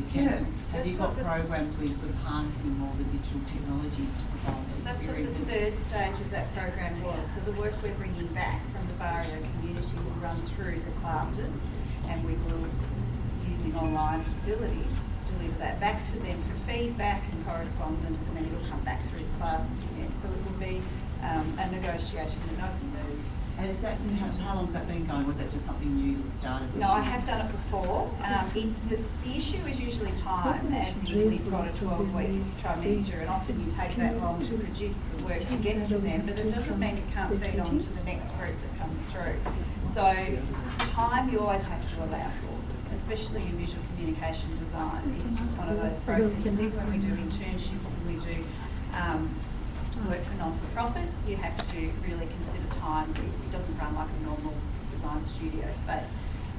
But you can turn it around in a trimester, get the feedback back and then feed on, and then maybe run that into an internship or other aspects. So it's utilising all of the facilities that the university offers. And that dance example is a great example of having those academics come to us and teach our students traditional dances, that then open their eyes to the opportunity of maybe thinking about studying in Indonesia, and that's ultimately what we want. But we know that we have to pitch this at the sort of the bottom level in a way to make sure that we get as many students those sort of experiences, because we can see, and look, I was going to give an example too of Jonathan Sweet's program to Borneo. Out of the 8 students, the postgraduate students, 2 students now want to go on and do PhDs related to the topic. I think that's fantastic. I think what we're seeing is that these experiences are opening up for further opportunities, so they're motivating students and opening up, giving students pathways into study that they perhaps wouldn't have had before. One of the things that your area does, which is really fantastic, is that supporting staff to actually go over and do the groundwork. I think that's been one of the, that's an important aspect, because often when you're running these sort of programs, it's not till you're on the ground and you actually see how things play out. And so you need to take that longer term perspective. And related to one of our experiences with our study tour in our area, again, it's that trying, because we're constrained by not only the length of the trimester, but a trimester that doesn't align well with the Northern Hemisphere. And so looking at ways to actually make more of the time we've got by having our students, and so we didn't do it this year, but we've already in negotiations with the universities that we team up with over there, is to actually get our students using Google Plus or whatever, communicating in groups online, so that by the time we actually get them there, it doesn't matter so much about the mismatch between the different trimesters, so that they can actually do that work here. I think that's a really good model. I think it has to start much earlier than just getting on that aeroplane and going off, and gives them a proper pre-departure in a sense of what they're getting themselves into as well. So I think although we have these intensive programs, there's a lot of work involved to make them bring the quality to those programs as well. Just the last yeah, one, actually. Just we had a few questions from the audience, but I will just mention the most recent one. We had like about 10 people attending this presentation. Relationships between global and indigenous perspectives, perhaps also across other Asian countries. Interesting. Well, actually, that's really interesting you say that, because this January, I think Megan just talked about it as well, we're having a workshop with architecture students. So teaming our architecture students up with architecture students in Malaysia, working on an Indigenous, so the Kalabat Communities Museum. So there you've got three, so they're coming from Islamic institutions, partnering up with our students, working on a Kalabat project, which is primarily Christian. So there's a kind of, that's an interesting dynamic to that. I think that's probably an example of what you're trying to, what you just questioned. It is faced with some challenges. There are challenges. There's some people that are not happy with that arrangement, saying, well, we can do it here. Why do we have you coming over to do that? But there are also, it's well supported by the Kalabat community, who were originally seeking out Dr. Sweet, who's in the corner. He may be able to comment to it, but they originally sourced him, and it has led to other things. But also I think that the range of disciplines involved to really make the project successful is quite a unique range of disciplines, and Deakin University does offer that. It's not coming from a whole pile of sources. The joy in it is that it's a team, a very dedicated team of people that and all the disciplines are there, but we're collaborating together, other disciplines can become involved, and it gives us an opportunity to really provide a service to the community. Once that's explained and demonstrated, it's positive. Thank you.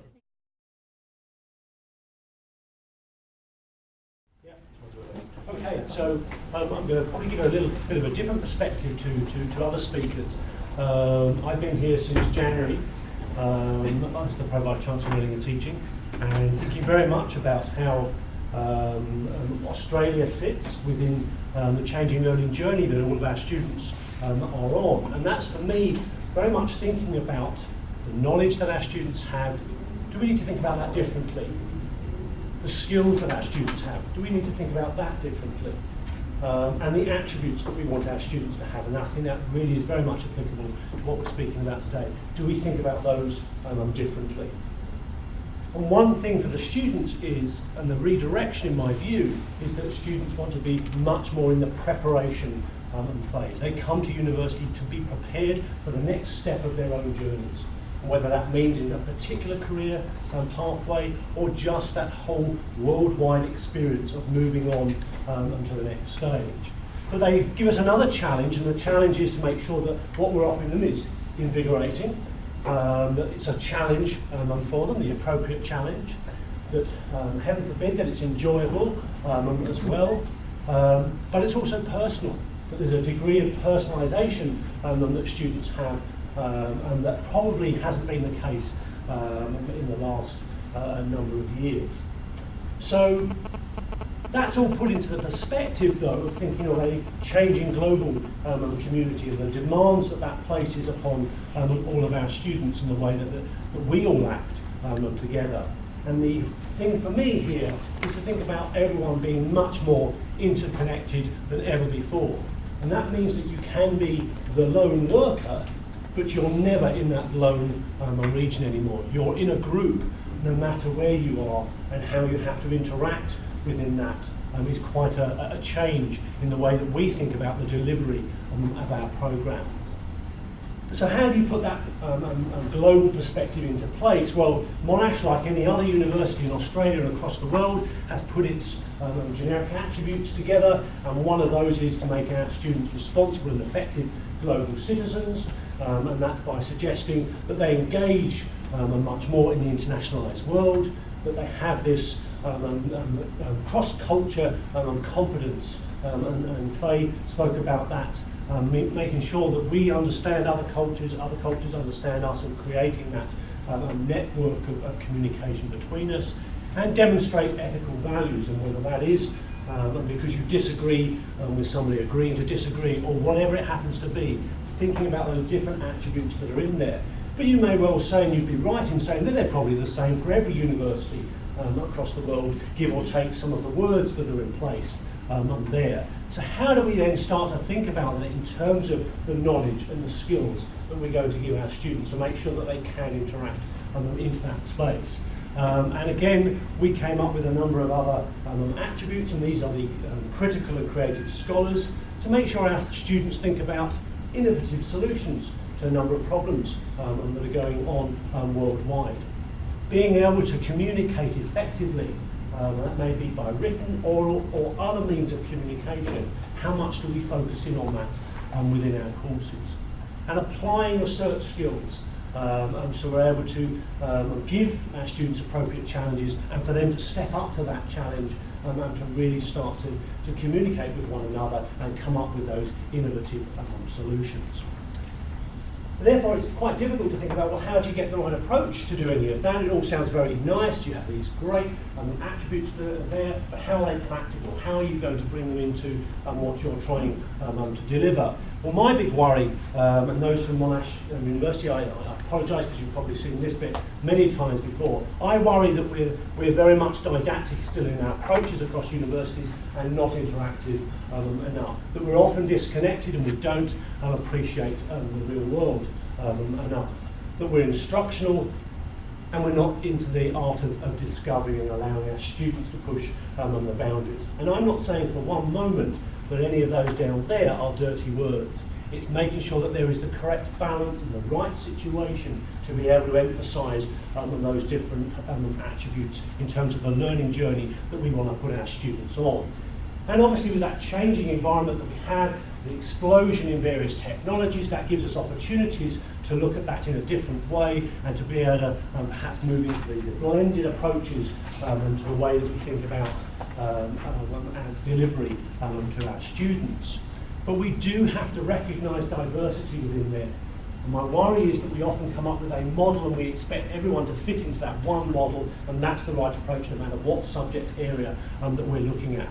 And we have to remember that each of our faculties, and this is my thing for ice cream coming in here, these are the 10 faculties of Monash. I would say each one has its own flavour and probably lots of sub-flavours underneath there as well.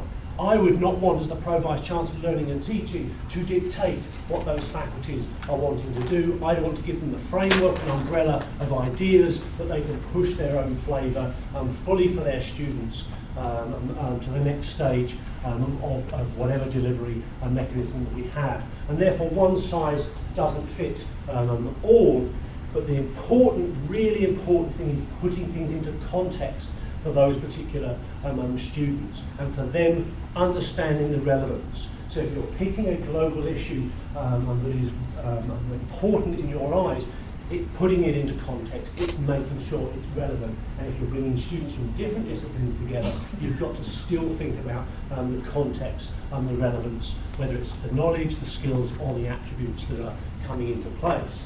So how do you then think about the delivery mechanism of that? And we've heard some really great stuff that goes on perhaps in more the co-curricular areas, but there's core and co-curricular. What do we think by that? Or you could have a discipline-based unit or module, and that means that the discipline takes centre stage, but you can globalise it in some way. You can bring in various aspects of globalisation to make that what it is. The difficulty there is that we tend to overload the curriculum at that point. Rather than take something and now make it into a global issue, we add it on to whatever is in place there, and we may be losing the focus of what we're actually trying to get across to our students. So then effective integration to me becomes really very, very important into how you're bringing that into the curriculum and design. You could have instead more of a generic global unit that's there that you can take and you can then start to put your discipline elements within there. So the overall unit is a global unit, but you're making it the right flavour for your students that are in place. Or you can go for, again, the generic unit, but actually you can bring various disciplines together to make it much more of an interdisciplinarity type approach to things. And I think that's really as a key element, and one example that I've used in the past is the poor old mosquito, well not poor old mosquito at all, but the malaria that will come with that, and thinking about that as a particular issue and looking at it from very, very different standpoints, but bringing students to think about that. So from different disciplines coming centre stage to one particular issue that's in mind. And you'll have much better examples, I'm sure, than I do. But the point I want to get across there is it's all about that interconnected ability. And we said that right at the start, that global community has changed the way we think about being interconnected with one another. We need to use the right examples to enable students to realise the context and relevance of that interconnected elements. The last couple of slides really is to say that I do worry again though that we just have one go at this. And we might have one unit that does these things really well. And I think we need to much more move to the drip, drip, drip approach, and actually the global elements becoming embedded within everything that we do from different aspects across the board. And I think one way to do that is assessment for learning. I think is really intriguing in terms of the way we think about embedding that. And one worry for me has been in the assessment cycle that we always look at the knowledge and understanding domain and we really forget about the skills and competencies that are in there and the professionalism, the attributes and those elements. How much do we really test on those? And I know Deakin does a hell of a lot in terms of their badging in terms of skills development, and I think that's something we can move on.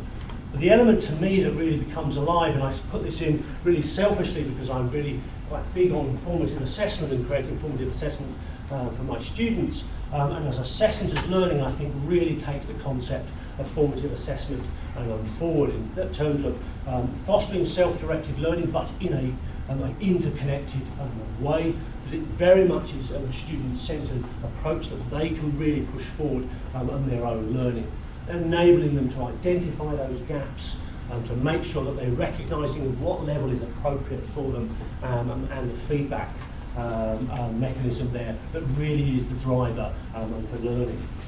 So obviously I'm the warm-up act before your coffee break, but I hope you want to take a few messages home that we really are in this changing learning journey for our students.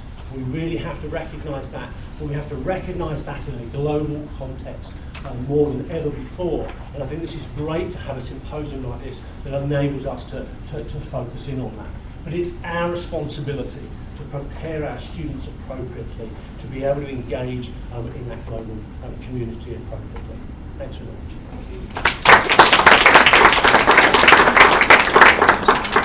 I don't know about questions. What do you think? It'd be good to have a couple, wouldn't it, really? Seems unreasonable. Is there anyone who quickly would like to just make a very short question so we can get to some points? I think everyone wants their coffee. All right. Thank you very much, Daryl.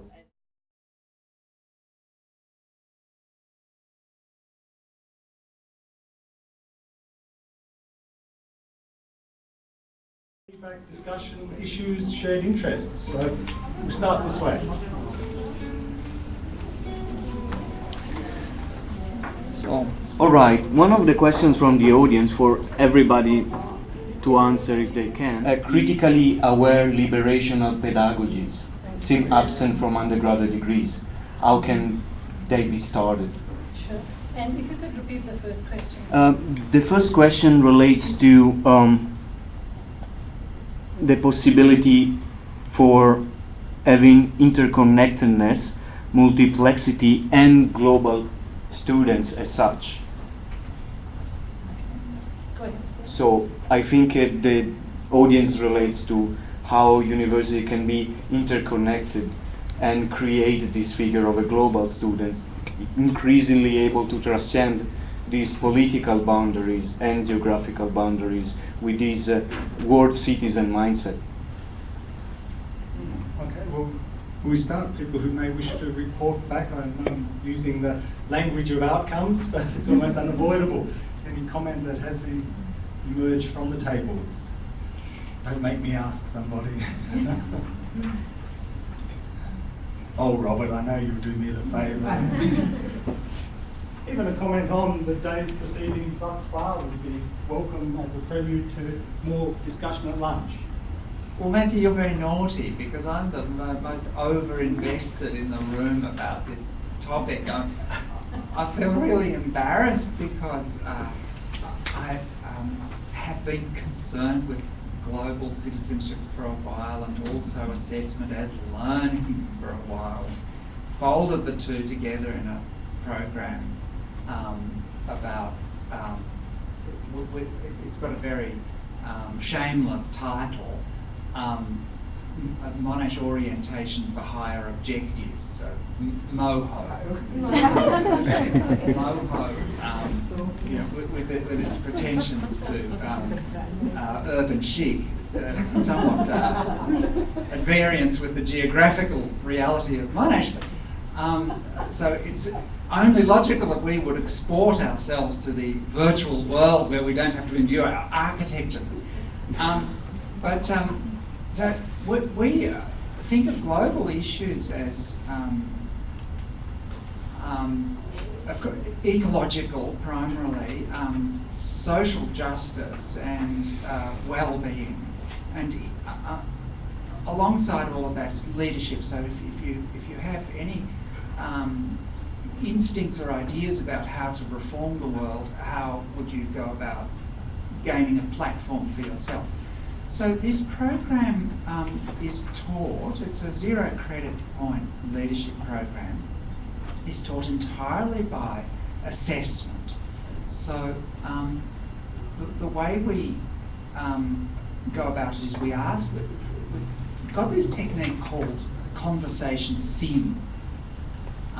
So the conversation sim involves positing a scenario. So usually prickly, wicked scenario where any number of options could be canvassed, and they would very likely depend on some cultural circumstance. So a global perspective has probably yet to be formulated. So out of this sort of announcement of a problem comes an answer, and then we invite the student to evaluate whether that answer is prudent. And so the student actually doesn't have to do very much. The student just says yes, no, or maybe. And depending on what that judgment is, the student then gets feedback immediately. That I don't think that's such a good idea, or yes, I agree with that. The computer, in a sense, engages you in the conversation. And come back to the question again and again and again, 4 times, until, in some sense, the topic has been a little bit exhausted. There's meanwhile a forum, so if the way the computer is handling the conversation is a little bit frustrating, the student can buy back into it. So we've targeted as subject matter all those areas of science and law and judgment where you could imagine opinions at variance, even down to the point of whether or not such and such a circumstance indicates medication, about which doctors will disagree. So wherever there's a fact-rich environment where a culturally enriched perspective gives you a different conclusion, that's the sort of topic that we would want in MOHO. So the overlap of different cultural perspectives and the way that we formulate assessment is, in a way, natural. The assessment as learning won't work if the answer is equivocal, is unequivocal. So if the molecular weight of barium is this, and you won't get a different answer. So you can't create conversation sim out of that, but only if I would say, how would you go about establishing the molecular weight? So, and Robert, this is part of an OOT funded. We were really lucky. We scored a seed grant from the OLT, and we have, as a result of that project, created a manual which is freely online. You just go to conversationsim.org. Fantastic. And so, any planned dissemination event soon that we can attend? Oh, a seminar, wouldn't that be lovely? But then I just hog other people's seminars. Sorry, thank you. Thanks for who else, please. Well, in response to the first question, can I get some feedback perhaps? Ahmed, how did your group respond to the first question? It has been actually very rich conversation and dialogue here on this table particularly, and lots of valuable opinions. So we have spoken about lots of stakeholders, parties that should be here today, who are not. I myself, I can speak on myself and then I hand over. So policymakers and academics themselves need to be here today and to discuss who dictates what to do and who has hands on real academia. And also we have touched shortly on the social value of learning as a social value, as let's say, for example, social status of teachers, for example. So we are comparing it to some other countries, such as European, such as Middle Eastern, Asian, and so on. There are some elements of that that contribute to what we are discussing today, about the issues we are discussing today. We even expanded on yeah. All right. I just wanted to add, we had a really interesting point where I think one of the groups we thought was absent, and we really need them and we want them in the dialogue, are the students. And we sort of opened up the notion of who's learning, and that we have just as much to learn from them, but also there were some interesting ideas that were brought in about the need to have our academics also becoming global in a way. And there were some interesting examples that were given that happen in Canada and across in certain parts of Italy and so on, where academics come in deliberately from other nationalities, other countries, and actually be part of the assessment and part of the teaching and so on. So we thought there was actually really interesting possibilities to expand on the notion of the global academic, as well as really needing our students to be part of being in the conversation about what globalisation means for them. And that sort of led us into the whole load of ethical nightmares or dilemmas of the notion of a university, the notion of the consumerist university, the entrepreneurial university, and we sort of went through some of the discourses of how we had an interesting point about the word internationalisation and globalisation, and why certain people at certain universities would have come to the seminar if they had seen, more likely to come to the seminar if the word internationalisation was there, compared to globalisation, which is seen as someone else's territory to teach or to partake in. So, well, I think I'll... Thank you. Maybe another table comment.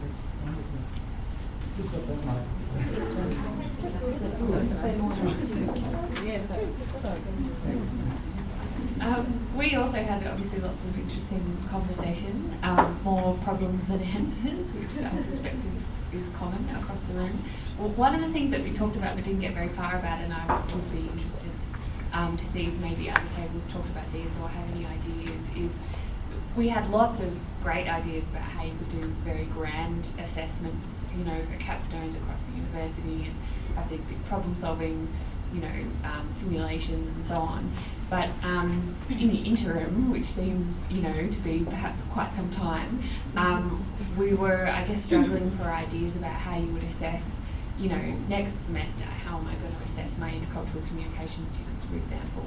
We talked about reflective essays, but there are a number of difficulties in assessing those, creating safe space for students to reflect whilst encouraging a scholarly kind of reflection, etc., etc. So I guess I just would like to see if other people have ideas about, you know, within the realms of what kinds of assessment are in the realms of possibility in media.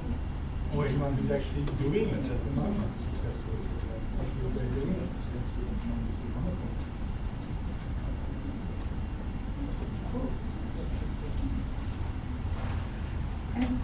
At our table, beginning with question 1, we found ourselves moving very quickly into ethical ramifications, and within that field, the question is not so much being intercultural as what am I going to do about it afterwards.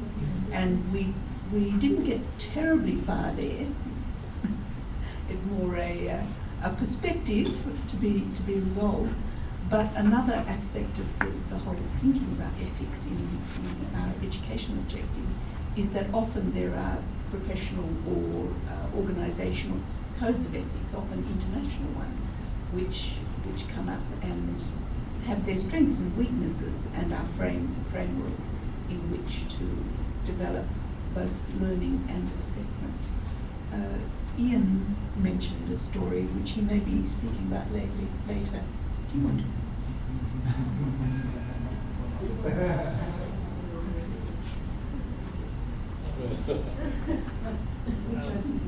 Among other things, for question 2, when we were looking at opportunities and dilemmas and constraints for around teaching and learning for global citizenship or internationalisation more generally, we recognised the affordances, potential affordances anyway, of the move towards the cloud, and in particular Deakin, cloud Deakin, and we're attempting to colonise that space.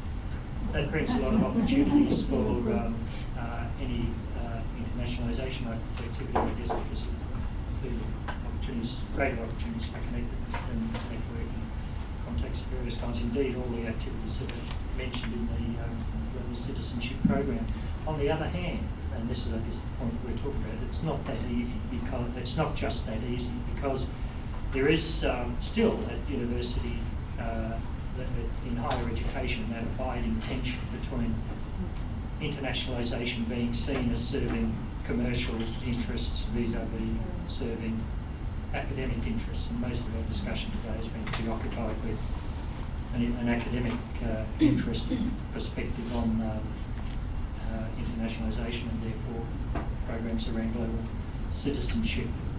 But there's the elephant in the room, I guess, is the further up the institution you go, those kind of programs or anything to do with internationalisation are not necessarily being appraised purely on academic grounds. There's very often more a perspective that it ought to be directly earning us money. Now, the relevance of that to the current conversations around the dilemmas or constraints, and that it's a political issue. That kind of thinking further up the tree will influence the allocation of resources, resources for academic programs to do with internationalisation, global citizenship program, in my view, are influenced by that kind of collision of discourses. Yeah, we have a couple of points from here. Hi, I'm Sarah. I'm from Monash, particularly Monash Abroad, which is the Exchange and Study Abroad office. We spoke about social media and how students can use that to become better global citizens, and I guess co-curricularly. I've just sort of thought about myself as a social media user, that I find out about what's happening around the globe in my field through, for example, my Twitter channel, and then I discuss it on my Facebook with my friends who work in the same field as me. So just at the very root of it, global conversations happen that way, but particularly in an academic setting. Well, often our short-term study tours, the academic of that unit will create a Facebook page for students going on that trip, so they engage in the conversations before they go. For example, there's a genocide in Rwanda study tour to Rwanda and South Africa, and they talk before they go, while they're there, and students are even still engaged in conversations now that they're back, because I'm on the page and I've seen them talking about it. They've been back for probably 3-4 months, so that's just an interesting way of using social media.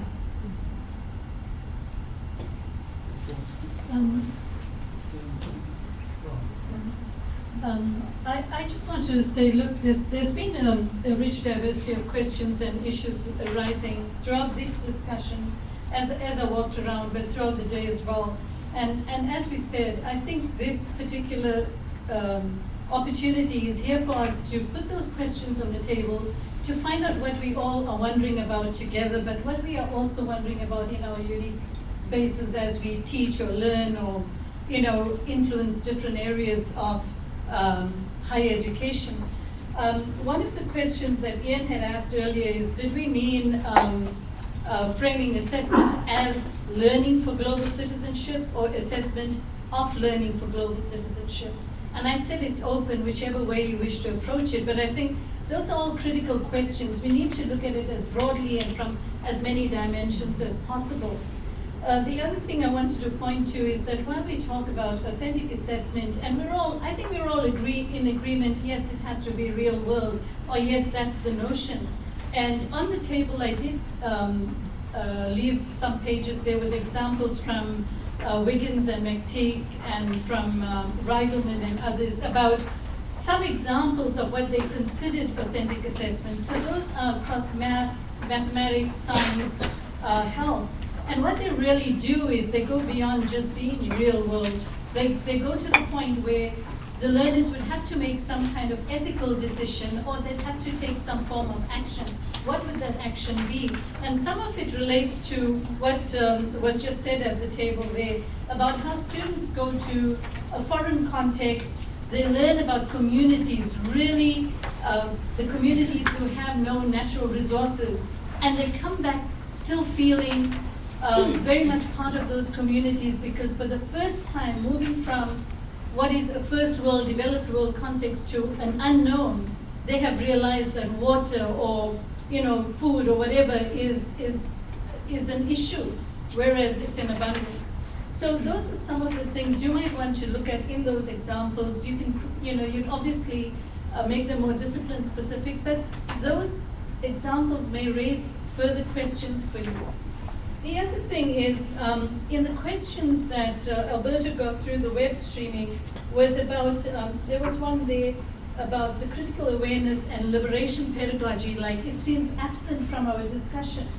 And I really think that's the most important question for me, because everywhere I've been, in the years that I've been, it seems to me that in Western paradigms, it's assumed that the critical pedagogies are for those people who are truly oppressed. And truly oppressed is defined as those who come from worlds other than the ones we know. But my take on that is, as we sit here, each one of us are truly oppressed. Think about in what ways we're oppressed and why the critical pedagogy should be the framework from which we think. Because somebody somewhere is the person that engages with us in the form where we continue to be oppressed or victimized.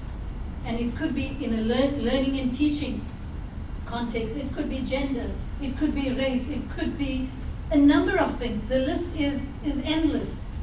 So I think that question the person asked on the streaming link is important.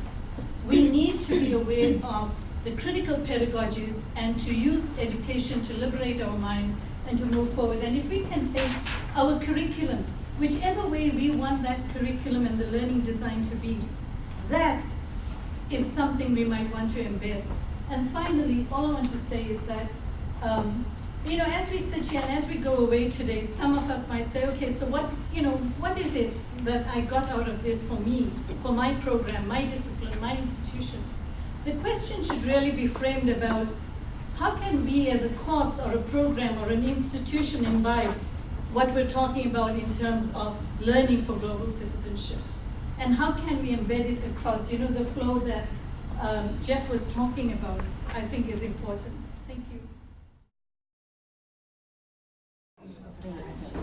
Firstly, I just want to say thank you to Ian as one of the presenters who has made himself available to contribute to the symposium. Without the presenters, without the participants, Faye, Sarah and I would be here by ourselves. So we're very, very grateful.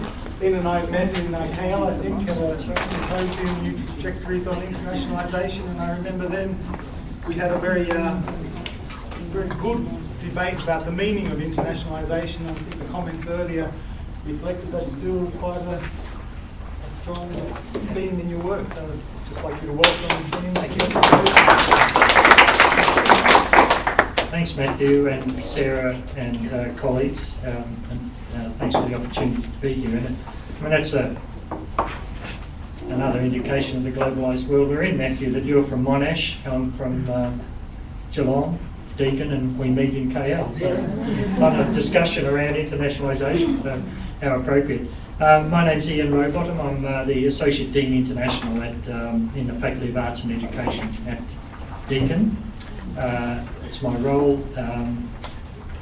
At present, what I want to say today will partly be shaped by a current faculty project that we have, our Internationalisation Implementation Project, which is funded by the university for 2 years. It has a number of elements to it that are relevant to what we're talking about today. It has student and support for students and staff, particularly international students coming to Deakin to study, international support programs or international student support programs, both pre-departure in country, for example, for our higher degree students before they come, parallel academic writing support programs and the like. Unit and course revision are being funded with a view to assessing, appraising and perhaps revising the content of units and courses from an internationalisation point of view. We've funded a number of projects and new projects in student mobility, and we're also very keen to develop international academic partnerships with universities abroad based on both teaching and research. We also support our alumni in various countries, not just to have an annual dinner with them, but to encourage them to undertake community development in their particular countries using the skills and knowledge they've gained by virtue of being alumni. The other dimension, though, of the program is that we've funded a number of academic and non-academic staff to undertake a kind of scholarship of teaching research program where they're actually adopting a research perspective unto their own practices in internationalisation, and I include teaching and learning towards global citizenship within that broader term of internationalisation. So really this is the conceptual frame that I'm sort of operating within today as well. My focus will be more on staff rather than on students. It'll be more on staff, professional self-development, self-assessment, rather than on assessing students about issues to do with global citizenship. So I see globalisation, especially the increased mobility and accelerating use of information and communication technologies in this sense as both engendering and enabling internationalisation in higher education on the one hand, but also presenting a number of challenges in that area of internationalisation on the other. And this includes issues around teaching and learning for global citizenship. So, as I said, my main interest is in perhaps outlining an argument for and providing some instances of a scholarship of teaching approach undertaken by staff about the meaning and significance of their own international practices associated with their work in global citizenship. There are a number of challenges, opportunities and challenges in the contemporary landscape, both at Deakin and elsewhere, of course. At Deakin, we're now Deakin Worldly. We haven't got a slide up, but if you look at any of our business cards on the website, it talks about Deakin Worldly. So clearly, we are interested in adopting a more global perspective, and that has certain requirements, if not obligations, for staff. Expectations, strong expectations about what it is for Deakin and its members to adopt a stronger global perspective. Alongside that discourse of Deakin Worldly, we have Cloud Deakin, which signifies a fundamental shift towards exploring opportunities for a rebalancing of located and cloud learning. And really the subtext of that is do more cloud learning. So that's represents fundamental challenges to established practice. So we're not only going to work more internationally, but we're going to work more internationally using the cloud. Is the net effect, in a sense, of those two new discourses at Deakin and elsewhere. We're not alone in this. But of course, slogans are simple, sometimes simplistic, and actual work on the ground can be a bit more challenging. And I think some of these challenges are being recognised. I read recently an article or a release from the International Association of Universities, dated 2012, that recognises that globalisation and the digital revolution do in fact give rise to new challenges and opportunities in internationalisation in higher education, the point I was making. And of course, given that internationalisation and also teaching and learning around global citizenship occurs at the level of practice as opposed to policy, really, when it's the thing that counts is what happens at the level of practice. It involves and is enacted at the intersection of disciplines, locations and delivery modes, all of which are variables that ensure an unavoidable contextuality about what we do in internationalisation within this increasingly globalised world. Highly contextual work. So how do we go about responding to those challenges posed by the new discourses, recognising that any responses will need to be contextual? That's an issue for us. Over the past couple of years, and my colleague Sarah was part of this, we had one of the most significant whole-of-university strategic initiatives at Deakin was our Curriculum Review and Transformation Initiative, which went by the stirring acronym of CREATE. And one of the focal points, one of the 7, I think, or 9 focal points of CREATE was capacity building among staff at the university. And I was involved in that team, and we wished to explore the idea of capacity building as professional self-development, rather than something that is done to people, you know, in an instrumentalist way in a top-down model. And we felt that there was strong support for this kind of approach.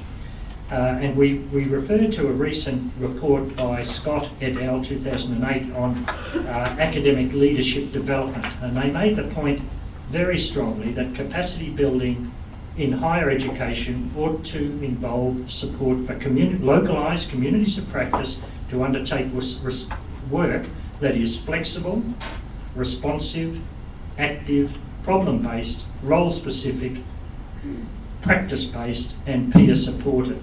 In other words, for me, that represents a community of practice-based form of scholarship of teaching, where we undertake research into our own, the implications of our own professional practice, recognising the contextuality of that work and responding to it by enabling communities of practice to adopt that kind of scholarship of teaching.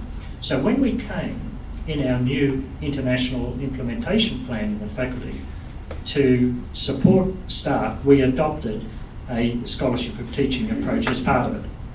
And so we supported a number of groups to undertake work that is flexible, responsive, etc., on specific aspects of their internationalisation practice.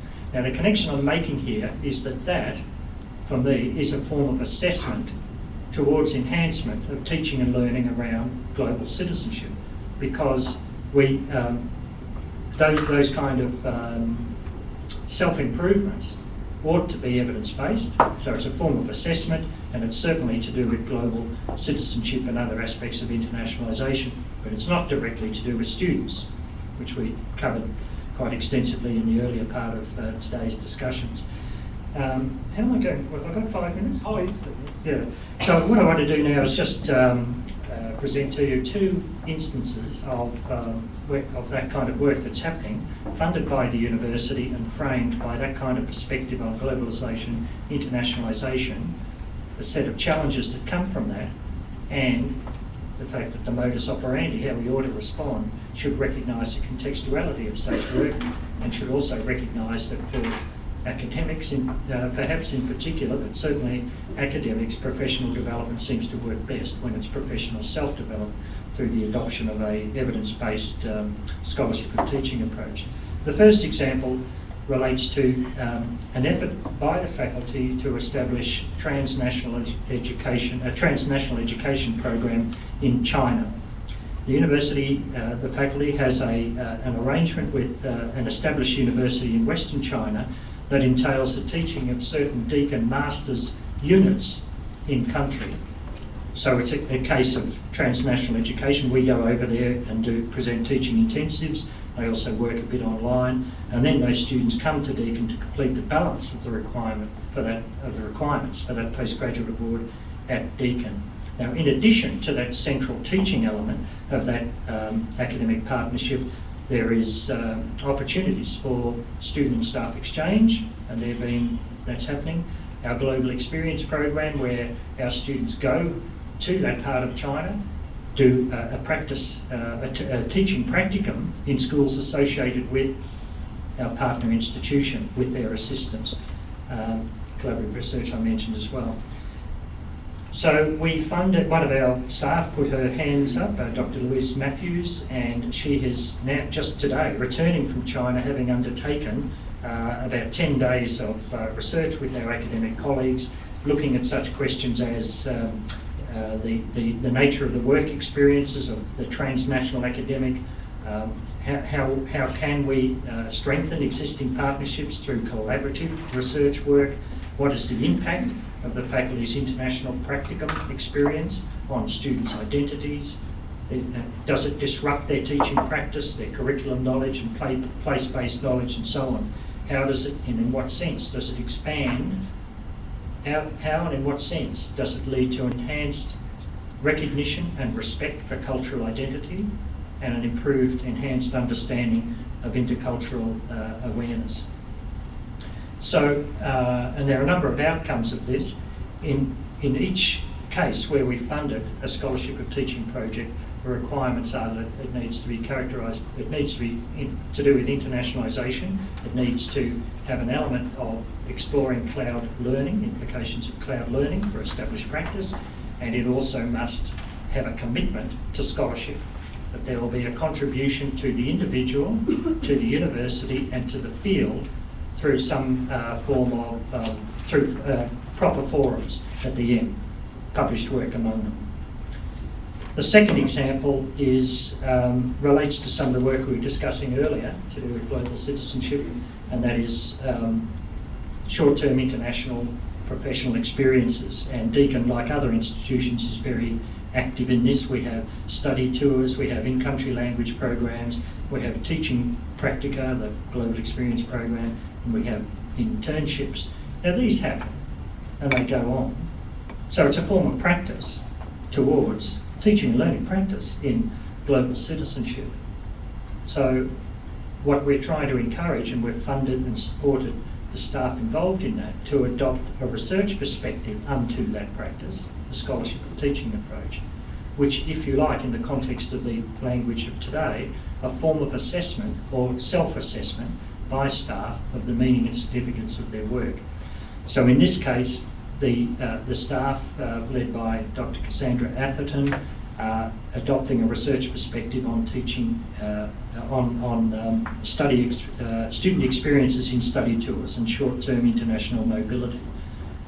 She is creating a repository of information on students' experiences. She's doing a lot of interviewing of staff and students, producing recommendations to improve the quality of learning and teaching practice, hopefully working towards improved retention rates, in contributing to the debate on the role of cloud learning in supporting the kind of global citizenship activities we discussed earlier today and which Deakin's involved in, and contributing to their own e-portfolios, which of course may be useful for at the time when there's annual reporting on our activities, our own beloved, what are they, PPR, performance, whatever it is, review program, or it could be when individuals go for promotion, they can produce accounts of these things, and of course contributing through a scholarship way to the literature of the field. So I think both of these internally funded projects demonstrate the role that a scholarship of teaching approach adopted by specific communities of practice, because we need to observe and preserve the contextuality of such work, that this may contribute to research-led change and improvement in higher education practice, in this case in internationalisation as teaching and learning for global citizenship. So I'll just conclude by making that point that in addition to focusing on assessment of students that we have so far today, I think it's important also to adopt a self-assessment approach ourselves, and for institutions to recognise that the resourcing of that kind of scholarship and teaching by staff involved in international activities is a wise investment that will, if for no other reason, not only improve our practices but lead to load and quantum outcomes, load and research outcomes that will be important for a number of reasons within the university. Be happy to take any questions. Thank you very much.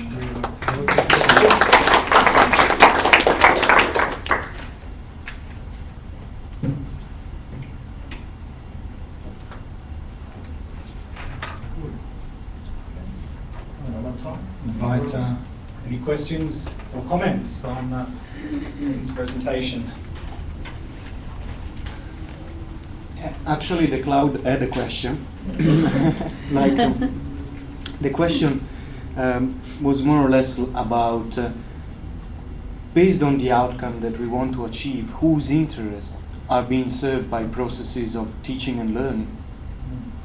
I think, I'm not sure I'll be answering this directly, but I think it's very important that we do a critical appraisal of whose interests are being served by our internationalisation work.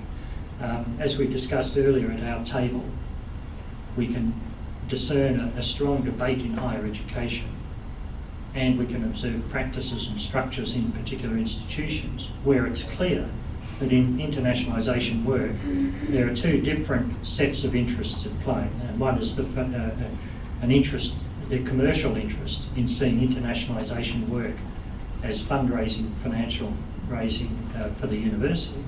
On the other hand, in discussions like this, it's clear that we interpret internationalisation as an opportunity for academic work whose justification lies in academic values.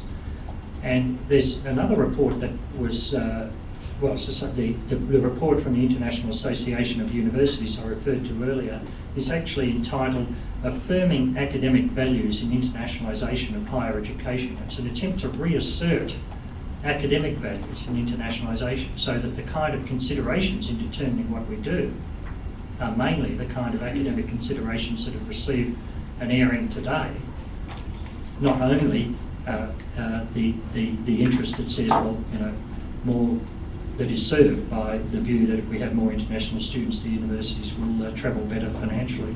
The IAC, the IAU, the International Association of Universities, actually sets out a number of these academic values that they believe ought to inform and frame and inform our practices in global citizenship and in internationalisation more generally.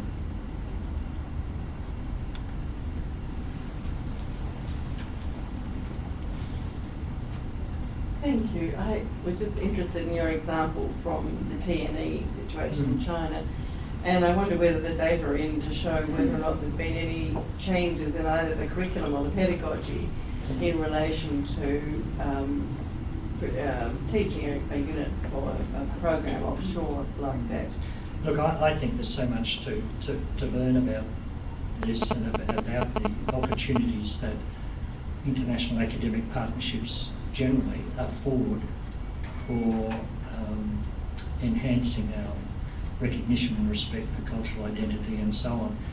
I think in this particular case, though, the researcher is just on her way back from China. It's too early to say. She hasn't examined all the data. What she'll be doing is pretty much a case study that will illustrate the kind of tensions at work in and also in particular the affordances of the cloud for addressing those in a particular instance, but it's a bit early to answer the question yet. I may be able to take one more question before the panel. Thanks, I'm Nadine from Monash University. I have a European background and I'm in Australia since 2 years. And I'm wondering, I can hear that a lot of Australian universities have a lot of partners in Asia mainly. Do you think that in the near future you could be able to build something like Erasmus programs we have in Europe to promote mobility and to have a network maybe more more stronger in Asia from Australian university, or is it something which is not possible due to economic constraint or something like that? Well, it's a tough one to answer. I think the particular circumstances in the Eurozone in Europe enable that, something like the Erasmus program to flourish. But I'd like to think so, and we would welcome it. The faculty from the university is certainly seeking to engage directly with a number of not just universities but consortia of universities in the Southeast Asia Pacific region and Southeast Asia generally. What was I going to say? So part of it is the networking and the opportunity to find a forum where there can be a conversation around those kind of things. Those forums are emerging.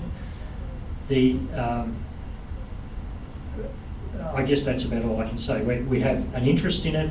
We're at the early stages of doing something that could amount to those. Oh, the other thing I was going to say was, it's important, I think, when we form academic international partnerships like that, that they are formal, informed by a contractual kind of agreement that actually sets out the roles and responsibilities and respects the kind of values that are presented by the International Association of Universities around mutuality of benefit and so on. So those kind of principles ought to be, in any formal documentation, and I think it's emerging.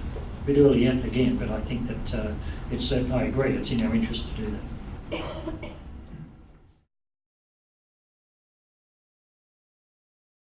Oh. I think it was at his end, actually. All right, Ming, over to you. Hello, good afternoon, everyone, and it's in New Zealand here. My name is Ming Shen, and my topic for today is assessment as learning for global citizenship, the Massey University experience. In this short presentation, I will introduce a model of assessing learning for global citizenship adopted by College of Business, Massey University in New Zealand. The key message is to secure the success in implementing global citizenship education, it is important to embed the concepts in the university's vision, mission, and the policy statement, and in all academic programs across disciplines to achieve quality assurance, legitimacy, and sustainability. Massey University, as perhaps many of you know, is one of New Zealand's largest universities with approximately 40,000 students. Like many universities in Australia, the student population is culturally diverse. European 59%, Maori 10%, Asian 15%, Pacifica 3%, and 13% others. There are more than 5,000 international students from all over the world. Compared to Australian university average ratio of domestic and international students, 21.4% in 2012, the number of international students at Massey, 12%, is very small. Padford and Shield highlighted the importance of linking global citizenship program to the strategic vision and the value of the institution.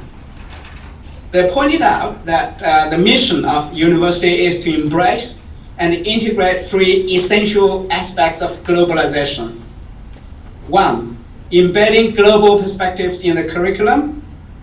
Two, developing global awareness among our staff and students that feeds into research, enterprise, and education.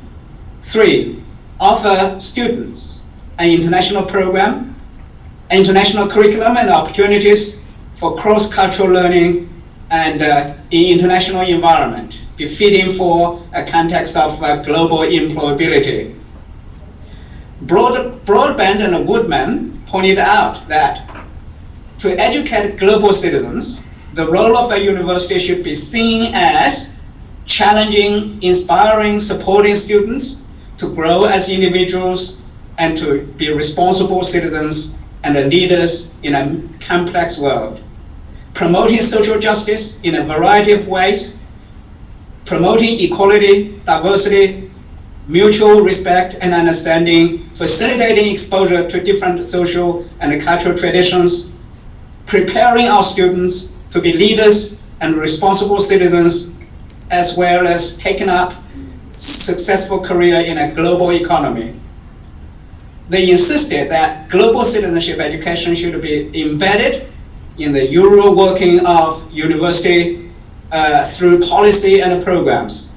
It should be institutionalized as an integral part of normal activities rather than an add-on component. Massey University exactly does so. Massey University has embedded global citizenship education in its policy statement, which is called Road to 2020. This document defines the university's mission, vision, and values. The university is committed to to educating global citizens who are not only academically and technically equipped, but also creative, innovative, and connected.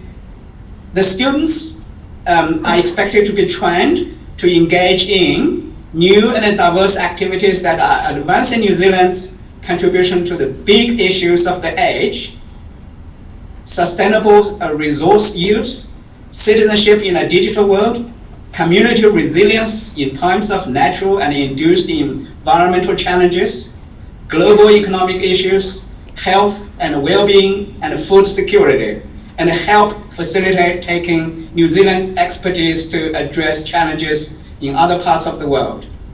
Massey University believes that the best and a practical approach to facilitating learning for global citizenship is to embed the international perspectives and the concepts of global citizenship in the program learning goals, learning outcomes, and assessment procedures across all disciplines, while emphasizing the professional and academic skills, such as disciplinary knowledge.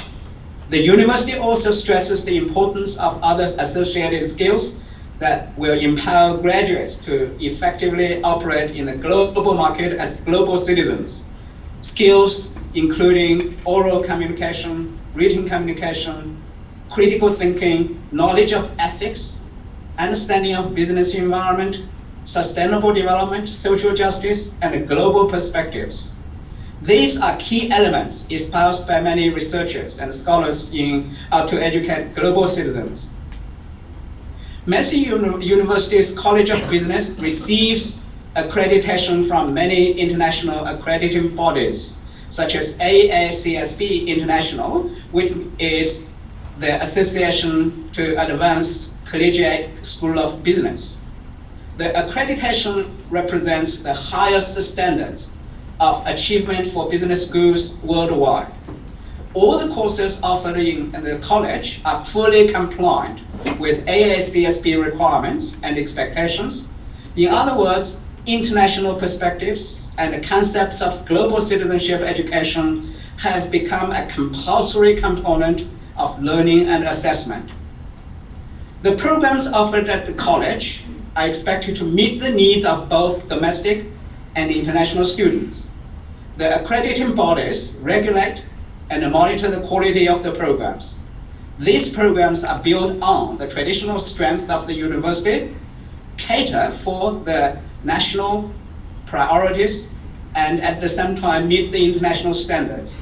And I mean, we have found embedding the global citizenship education in the university's existing programs, new initiatives can secure the success of implementing global citizenship education rather than initiating new programs. The intrinsic value of global citizenship education should be embedded in all courses, all programs, each uniquely different from the other. And I mean, Massey University. Can you hear me? We might even pick that up in just a moment after some of the other panelists share their perspectives, if we may. Okay, so I just stop here then. Thank you so much. Thank you. I think we probably should now move on to our next panellist. I welcome Professor Ahmed from Dhaka. Thank you very much.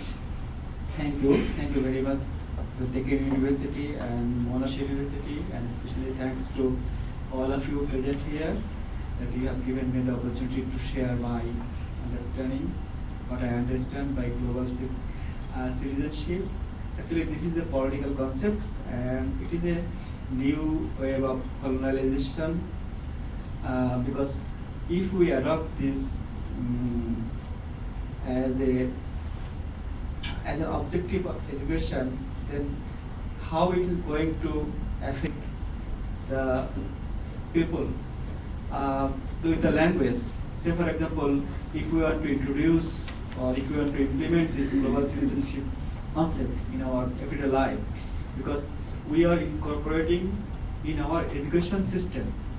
So the purpose of education is to change the behavior, so that at the end of the learning, the students can behave in a way that represent that he or she is not thinking himself that I am from a nation or from a community or from a cultural group. So, but then the student will be conflicting with his own ideas, and how he can internalize this globalization, the global citizenship concept, because he is oriented in a way, his mind is somehow occupied by some prejudice as well as his own cultural values, and so his own nationalism. So when he discovers something up through the experiment in a science class, and he might be thinking, okay, this is my discovery, and if I write in the exam, then my teacher will come to know what I have discovered. As imagine that the teacher who is teaching this subject is a foreign teacher. So he or she will be in a conflicting situation, that should I disseminate the information to the foreign teacher? That is a dilemma. So on the other hand, these concepts have some prospects, and this can build a world that will enhance the understanding as well as help to eliminate the poverty that we want to do. So these concepts is in terms of, it is challenging in different way, as well as this has some prospects as well. So I think if we can develop an understanding, and if we can develop understanding between nations, then we can use this concept as a teaching goal. So I think there are a lot of scope for thinking. So whether this concept is ultimately going to liberate my mind, is it going to open my eyes, is it going to develop a new kinds of relationship that will ultimately benefit the whole world, or only it is going to benefit my community? These are the questions. And so how are we going to exploit our environment? Because the global citizenship concepts in somehow advocate sustainability. So that is going to put some embargo that you cannot use these resources, because this is critical natural capital. Say for example, people of Bangladesh, they want to excavate the coal or oil of their land, and then they are being told, no, you cannot do that because this is going to deplete the resource, so you cannot do that. So there are a lot of conflicting things are there associated with these concepts of global citizenship. So it is very difficult at this situation, at this moment, to develop a framework that will help educator to assess their student, that the student has learned something that will he or she will be able to demonstrate in his or her practical life, that his mind is now liberated and he or she is now a global citizen. and so he or she doesn't distinguish between we and they. So they will be belonging in the same culture. Will be thinking that we are in on world, so there is no difference between me and others. So then I again thought that it is really a challenging term, and it is really a term that is in somehow ultimately affect the poor. This term is somehow affecting the poor, and those who are marginalized, they will be further marginalized unless this concept is defined in a way that will deliver social equity, that will deliver justice to without discriminating race, culture, value, or any other things. So that I have learned from this seminar and reading all those papers and things. So this is my response to this. So Faye in the morning was trying to say to develop a third culture, we culture and they culture. In between this, a third culture. And so that will be, that is something, is it something like that gender free, that he or, instead of he or she, we can say they or we. So it is a kind of third, so what type of third culture we want to develop? It is still a concept, and we need to do a lot of things, and so we need to do a lot of research on this. Otherwise, within this seminar, we cannot define, and it is a term need to be defined.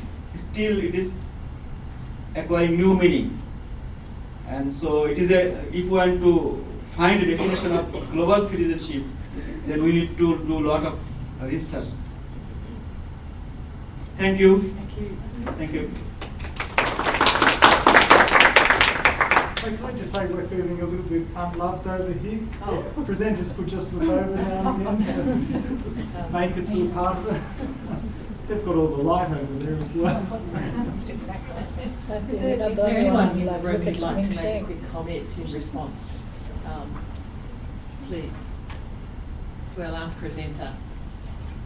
We might pick up again on what you've been saying at the end, however. Okay, I'd like to move on now to our third presenter, Alberto Nicotra. Thank you. From Monash University, who's going to give us the student perspective. Okay. So, my name's Alberto, and I'm Italian. So, presenting now here in Australia, am I a global citizen? Maybe. What is my perspective on the issue? My perspective is rooted also in a little bit my history and my trajectory in the tertiary education. So I cannot really divide the two, and I will tell you a little bit about myself before presenting very brief comments. I started off in 2005 in Milan, actually, that is placed in a very high growth region in Italy, Lombardy. And over there I went to Bocconi University, which at the time was offering one of the first fully fledged undergraduate degrees entirely assessed and taught in English by both Italian and foreign academics, some from Germany, some from the UK, some from the United States as well. And I studied international economics and management over there. Through the network of the university, I started making a lot of international experiences. During my first year, I went to the Vienna International Model United Nations, and over there, maybe to link back to previous presentation, I had a play role. I was playing the role of the observer of the Islamic Republic of Iran in the International Atomic Energy Agency. So I felt a bit overwhelmed, also because I had to learn how diplomats from the Islamic Republic of Iran would have been addressing, so put a little poem at the beginning and so on. It was a lot of fun. Anyway, during my second year, I went to Montreal, and I studied international business strategy during a campus abroad program. And Montreal, the Protocol of Montreal, chlorofluorocarbons, ozone depletion. Over there, I came across issues of sustainability, and I was for the first time exposed to French. My third year, I went on exchange at the University of Richmond in Virginia. Over there, since I started being interested, while studying economics and management and sustainability, I took environmental management. And I started hearing about Bhopal and Love Canal and all sorts of disasters and approaches to sustainability from a managerial perspective. Over there, I was surrounded by people from South America, and I've been learning South American Spanish because as requirement of my undergrad, I had to have a third language. And yeah, when I went back to Italy, I wrote my undergrad dissertation on sustainability in the cement industry. And after that, I was wondering, okay, how can I upgrade my skills in economics and management to include sustainability during a master's program? And I was looking around the world at various universities, and then I thought, okay, Australia is a very unique environment. In Victoria, there have been issues with bushfires, there is an issue with water management, and there is a very good school of geography at Monash University that is offering me the opportunity to take a master's in international development and environmental analysis, taking core units from another master's, which is in corporate sustainability. And so that is what I did. I did my master's, I did this research project as part of it, and I said, okay, actually, I'm pretty all right at doing research, why don't I keep on? And I enrolled in a PhD program. And now I'm studying investment in alternative energies, biofuels, substitute to fossil fuels, using a case study of a biodiesel plant from new regionalism perspectives, using flat ontologies. For me, global is a bad word. I don't say global ever. I just don't see it. I see linkages between regions, between people, and that is part of Latour, on which my analytical framework is based. And as part of the network linkages of my department, and let's remember that Monash University is a partner of my institution in Italy, and that's facilitated my migrations. I went to Madagascar, and I consolidated my French over there. So my concern with the idea of global citizenship or construct of global in general is that we have a certain reification sometimes when we talk about it. Like we attach materiality to this concept, and that might not be always that useful from my point of view. I prefer a more specificity and precision, perhaps more pragmatism in the way I engage the concept. Like, okay, I'm going global. What is my audience? In which countries? Where is the strategy of my institution bringing me? Is it Southeast Asian countries rather than, am I interested, for example, a recent trend, opening up a campus in China, am I going to go about it? Do I have human assets, let's call it in this economic way that I don't like too much now, that might be helping me in reaching these objectives? And also in terms of global citizenship and assessment in general, and Rim was so kind that from sharing my perspective from the facilitated discussion, I see a sort of borderless university with a flow of academics that go in and out, and like Minsheng now, we are following us from a totally different location, and many are connected to us with a webcast, and they are tweeting to us, telling us their questions. And I would like to see more of this. Even there is a lot of engagement, for example, with Indonesia, between Monash and Indonesia. There is a possibility of opening a big channels with the business community, government institutions, and students who are the clients. In this sense, universities are difficult to frame. They are not really like companies as such. They are not really quasi-government institutions, but they are at the core of the creation of regional advantages and eventually future economic growth by forming the generations that succeed to one another. And yeah, there might be also a profitable two-way dialogue with students. One of the opportunities in teaching for this global citizenship might be coaching the students through these issues, letting them set goals and helping them achieving those goals, and as part of it, engaging our audience. Also molding a bit our program around what the classroom, the demographics of the classroom that is in front of us. I've been taking, as part of my teaching associate job and residential advisory role in Monash University, some multicultural training, and I tried to employ it while I was a tutor. And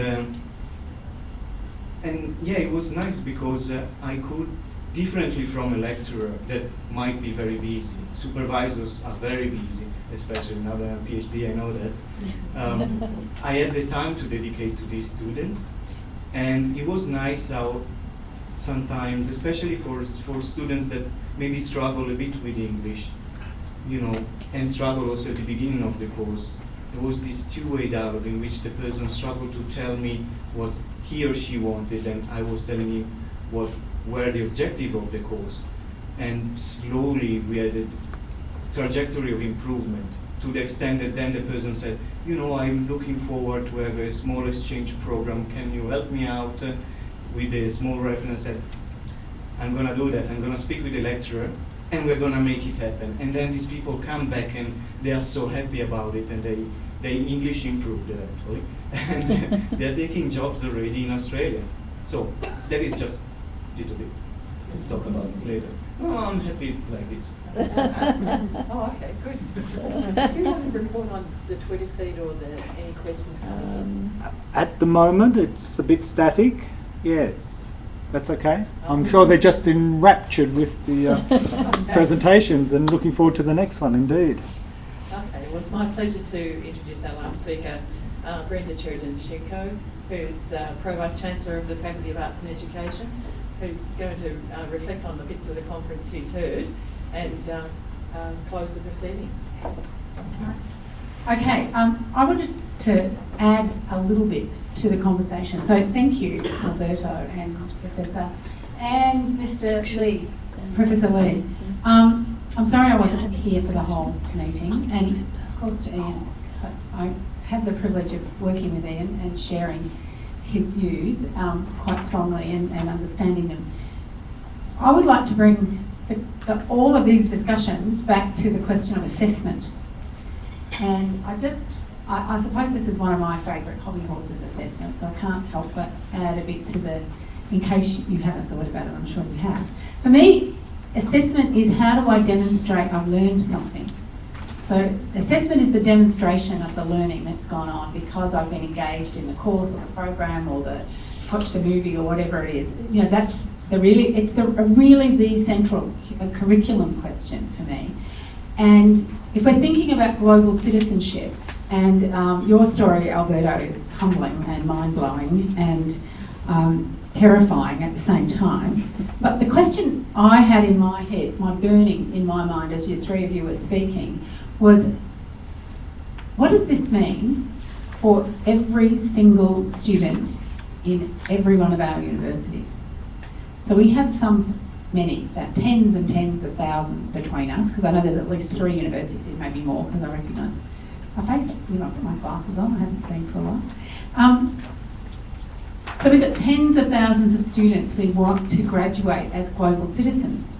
And they're not all going to have Alberto's amazing experience. I think you can say, probably, just listening to you, I could assess that as saying, perhaps you are a global citizen. But what do we need to do in our daily practice so that everyone of the students whom we engage with, whether it's the postgraduate level or the undergraduate level, actually can demonstrate that they're a global citizen? And what do they know already? I think these are the really, really critical questions every single day. And it's about the person in front of you or in front of me. And if it's 100, it's about 100 questions I need to ask. If it's 300, it's 300 questions. If it's 5, it's 5 questions. And the questions are, what do you need to demonstrate? What do we need to know and demonstrate that we know to show we're a global citizen? And perhaps it's not everything. It's not a million Albertos, because there won't be 2 of them, I hope. No offence, but I think everyone will be different. Your point, that while we're all equal, we're all very, very different. So that's the first question. The second, and I'm coming to the really hard one. I think that's an easy question. What do we need to demonstrate? But comparatively. The next question is, how are we going to ask individuals to demonstrate this? And that's still pretty easy, I think, comparatively. But if we think about our own learning and our own teaching and our own engagement with being global, I think these questions prevail for me. You know, what do I need to know to be a global person? How am I going to demonstrate that I'm global? And then how am I going to get that knowledge? So as the teacher in the teacher-learner relationship, what knowledge do I need to ensure that is part of the teaching? And so that every single person gets the global outcome that's required, gets the outcome that they need in terms of knowledge, skills and understanding practices. And then the really hard question is, I think, how am I going to behave as the teacher in that space? So getting the content is where we, you know, I think we stop there too soon. And so how am I going to behave? And in a world where we have so many different modes of learning and so many opportunities, I sometimes wonder, you know, I sometimes wonder if we're utilising and we're having that negotiation with every single learner before us. And we have it in our minds for every single learner. What do they need? Oh, I forgot one. What do you actually bring? What do learners bring? We often forget to ask that very important question. What does a learner already have? But I need to know all that if I'm going to construct a curriculum really well. And I'm going to be sure that all my graduates are going to be able to demonstrate what it takes to be a global citizen.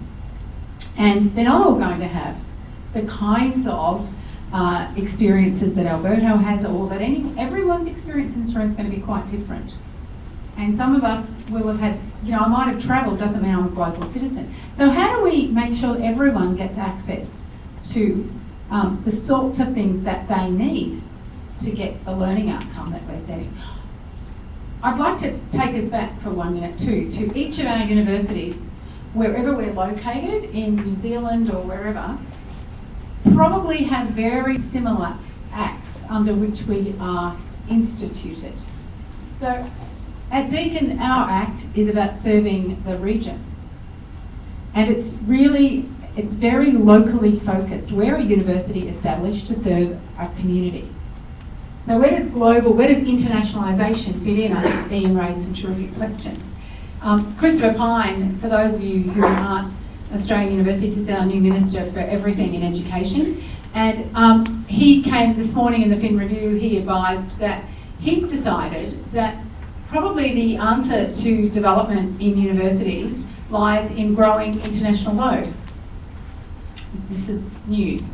And so, you know, I don't know what the impact of that is going to be for us, but how do we build partnerships that enable every international student to get a truly global experience?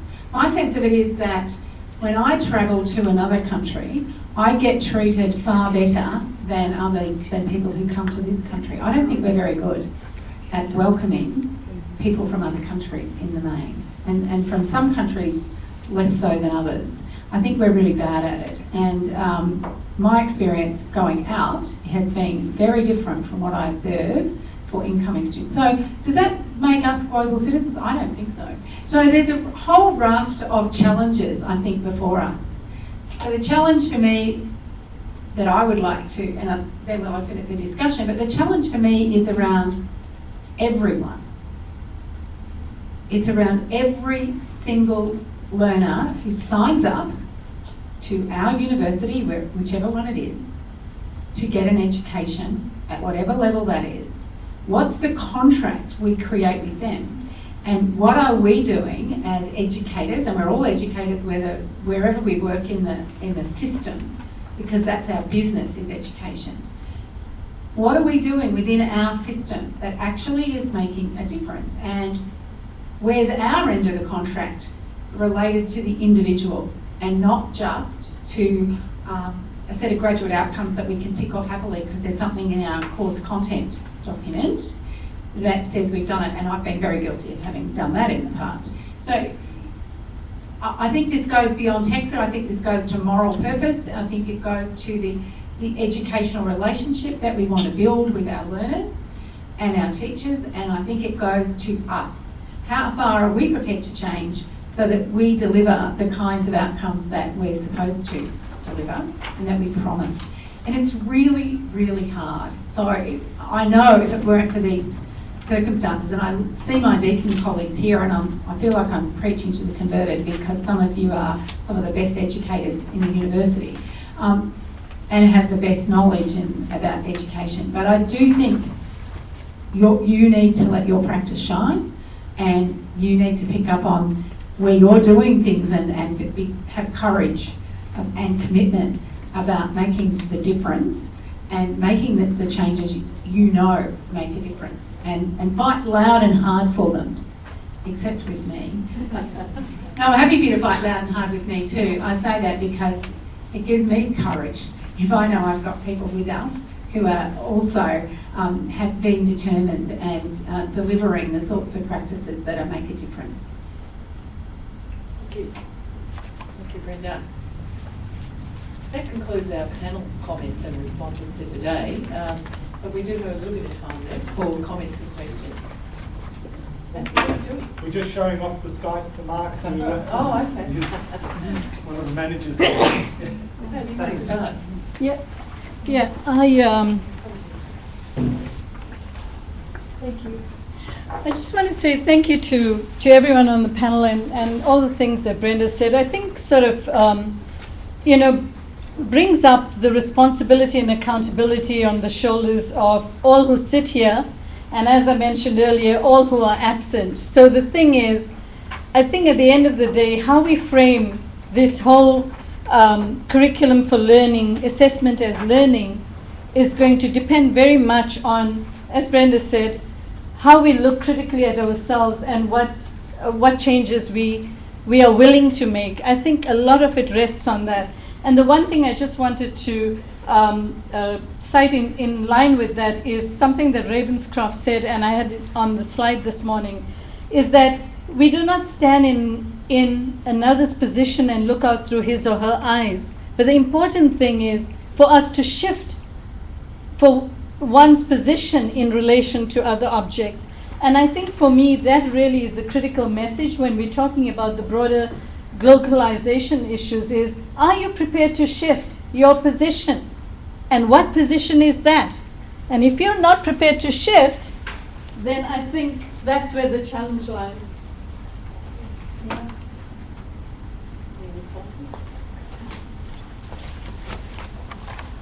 Hello, Ming, can you hear us again? Oh, yes, thank you. I can see myself there too. Very handsome again. Thank you. Would you like to say something in response to some of the current panelists' comments, please? I think, yes, it's a very complex issue. Global citizenship, education. I think it's very broad, and different people have different interpretations and understandings. That it's important for universities to take this kind of leading role to make this a reality. Global citizenship is very important now, and it's a new concept. It's important for us to conceptualize this and to spread this kind of idea. And in the end, the world will become very peaceful and a world that we are dreaming of.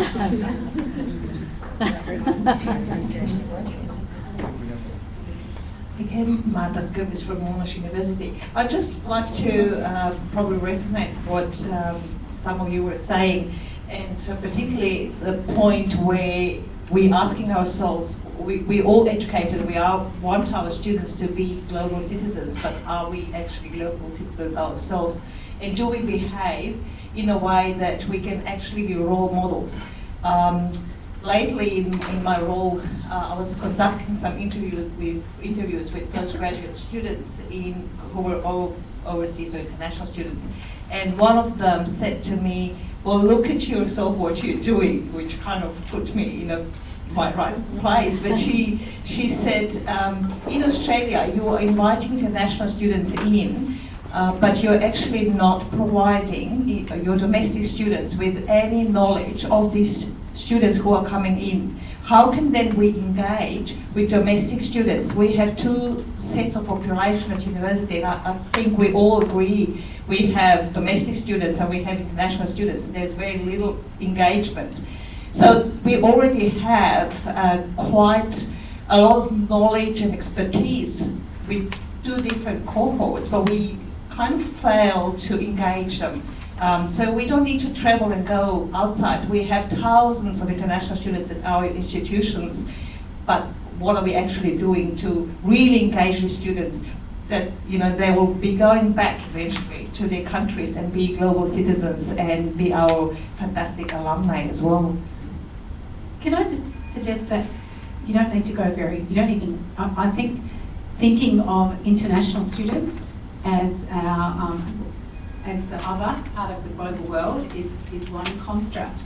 But one of the things that I think for many of our students is that, you know, being a global citizen is simply about, you know, going to Western Australia and working in or going to the Northern Territory, or going to Swan Hill and to a rural community. You know, you don't actually, lovely as your journey is, and I would love it, you know, we can actually challenge ourselves by just driving to Richmond and spending a day in Richmond if we're from Endeavour Hills.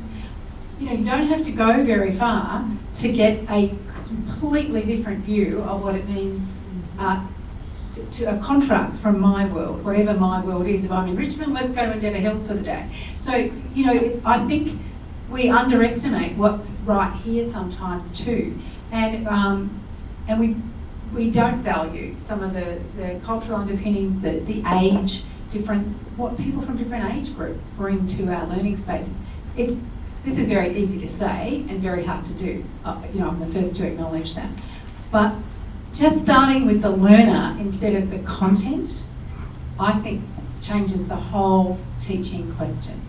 And right before us, if we went round this room, we'd look a fairly Western group in the main, but if we went round this room, I think we would find we're a pretty global community just in here. And what we could learn from each other, and there's reasonable age differences, not too many under 21, but a few not much older. You know, there's a lot we can learn about other, and the last place that I would, well, not the last place, but the last comment I would make about is that living in Australia, I think we still very much ignore our own Indigenous culture and heritage of this land, and I don't know how we can understand ourselves as citizens in our own country without knowing that. And then we can't think about the world until we actually get a sense of ourselves. So it's building all of that through how we work and what counts as assessment, what counts. What do we value in our teaching for our students to demonstrate? I keep coming back to that.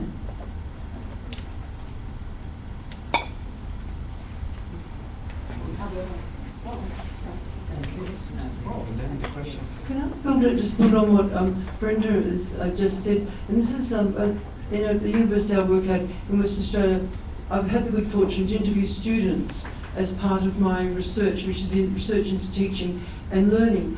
And in one instance, when I was interviewing students, they're Canadian, who were in Western Australia to complete a Bachelor of Education degree. And the students said to me that they were really disappointed with the assessment that we gave them because they were being asked to review the West Australian curriculum. You see, and they're going back to British Columbia, and they said, it's all well and good as this is, that they can't truly, didn't have the opportunity to build on knowledge that they could then utilise in British Columbia. And similarly, faculty, business and law academic staff, when I interviewed them about curriculum and assessment, they said to me, one of them said, look, I had to make a plunge, a bit of a challenge, but a real test here, and they now enable their international students to use case studies from home.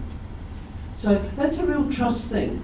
You know, the West Australian students were looking at businesses in Western Australia and talking about those as a case study. The lecturers all knew these businesses. They could have been a national corporate Australian.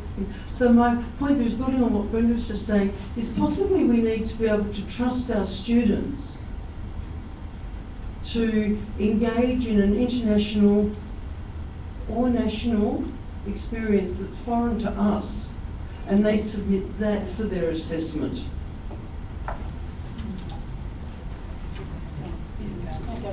Okay.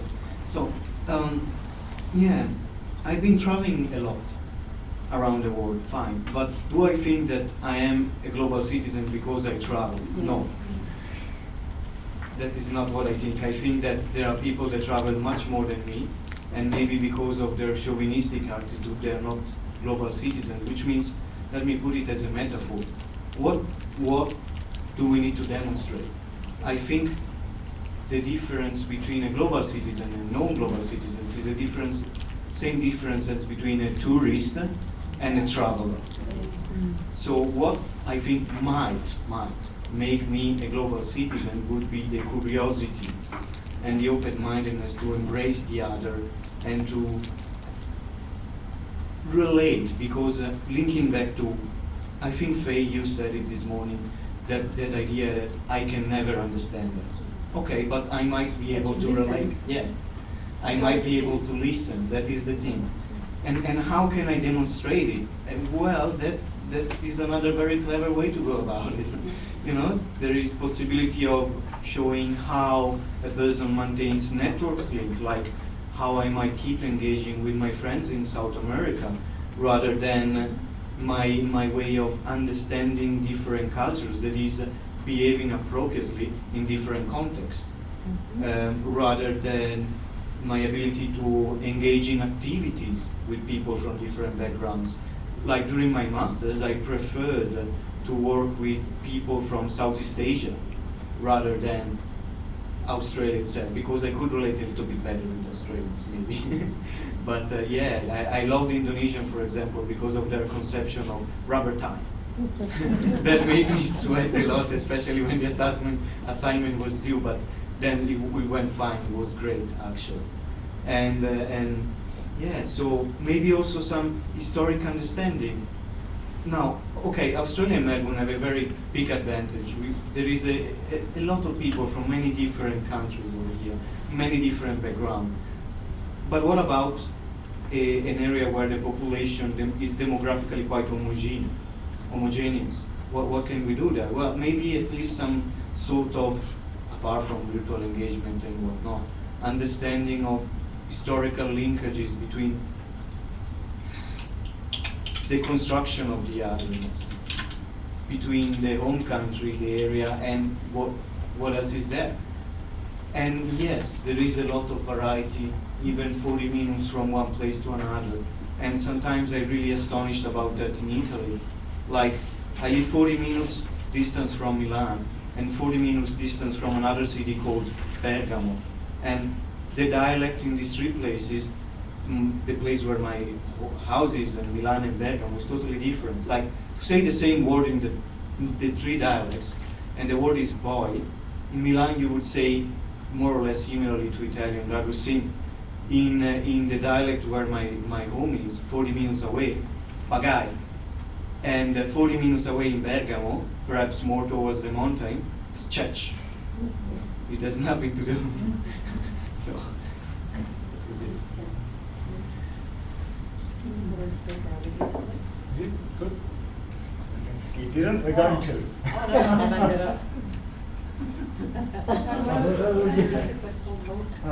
Oh, fine. All right. Oh, good, lovely. Yes.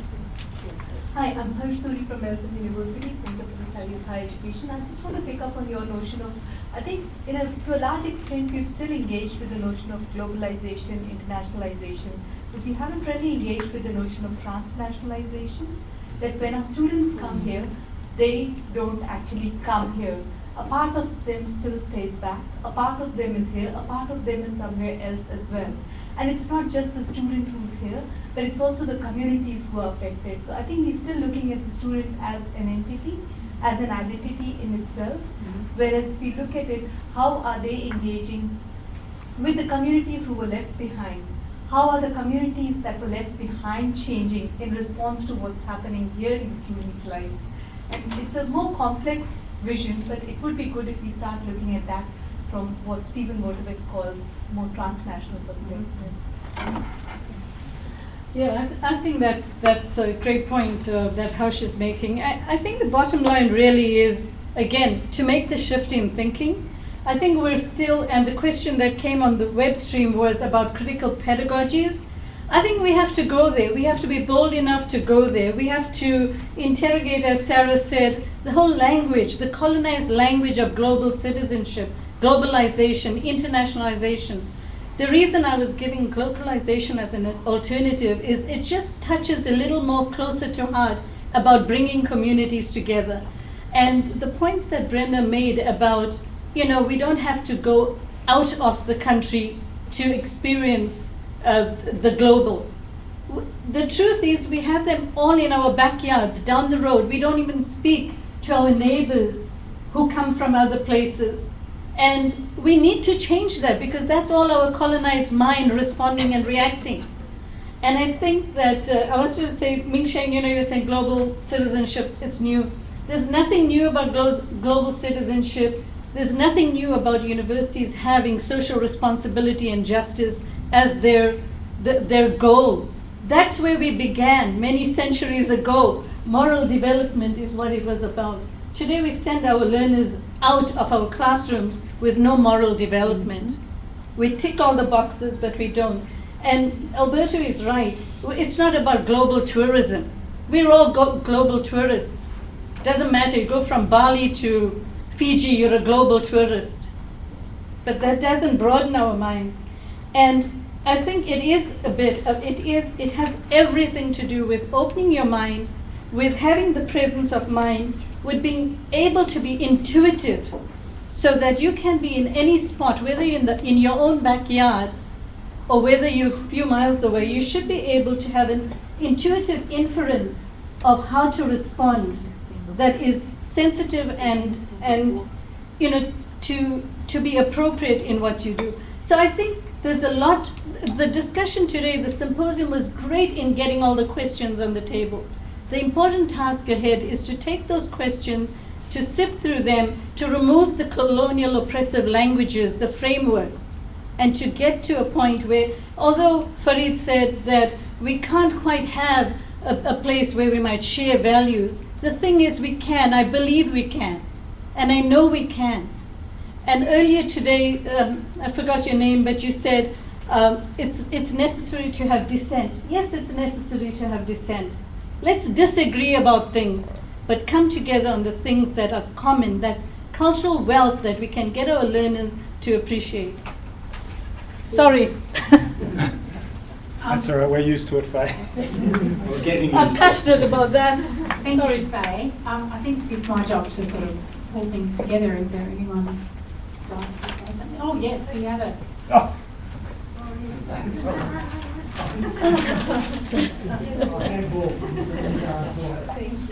I was wondering if in this kind of regard, there are any studies that show that people who have lived in different countries have this kind of open-minded, what it has done, what transformational kind of things has happened in their heads that we could definitely have for our students and build on to teach our students. So some sort of basic knowledge of what happens in the mind when you change the country or when you become open-minded to other cultures and things like that. Yeah. Faye. Yeah, I think that the body of literature that's actually suggesting alternative forms is very young compared to the literature that's out there that's dichotomizing the us and them in Western literature. There's more of that, less of how we come together. It's still growing. Besides Lee, there's Klukhanov and others who talk about intercultural communication and things, but as a body of knowledge that will bring together communities if they're willing to change, if they can open their minds, then there's common ground on which we can negotiate. It's a transactional negotiation of our value systems. And negotiating value systems in all of that literature does not mean you're giving up on those basic values and beliefs that are part of your history, your family, and your religion. That's some of the things that Samovar and Porter have brought up often, is that if you asked every culture in the world, what are the things that you hold dear to yourself, they'll say history, family, and religion. That is why people all over the world, even if they don't speak English, are willing to kill and die for those three things. And so there is a body of literature that is emerging, or it's there and we haven't found it. But it's telling us that if those are the things we hold dear, we do have commonalities and we do have shared values. It's how we approach them and how we design our learning to bring that out. You have a question? You want me to do you want me to answer it as well? Yeah. Oh, good. You've given me a question on notice. Can we assess learning outcomes immediately if sensitive to others is a core value of education? Yeah, I think we can. And I think that's a lovely question because it goes to what I was thinking about how to wrap this up, and this goes to something Alberto said.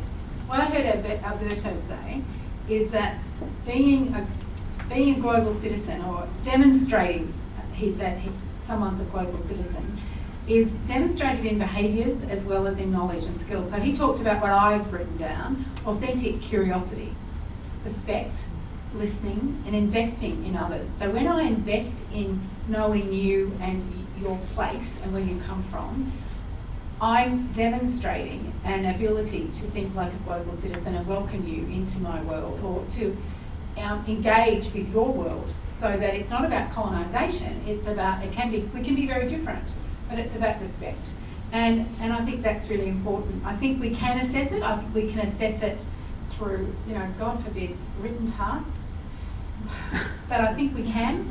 I think sometimes the way in which, so I think what I heard Faye talking about was building, what you've done here over the last couple of days trying to build a sort of critical discursiveness about the notion of assessing for global citizenship.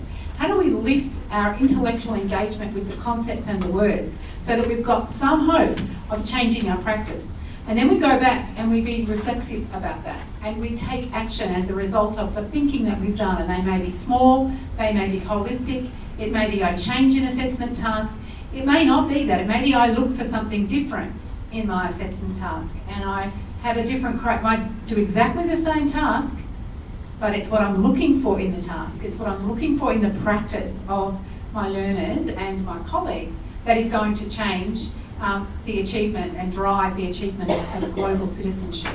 So I think we can. I think I can read the way people write about what they read and whom they read, or whom they've met. Those sorts of things, it can be quite transparent. How I describe my experience may not always be sophisticated and rich and thoughtful.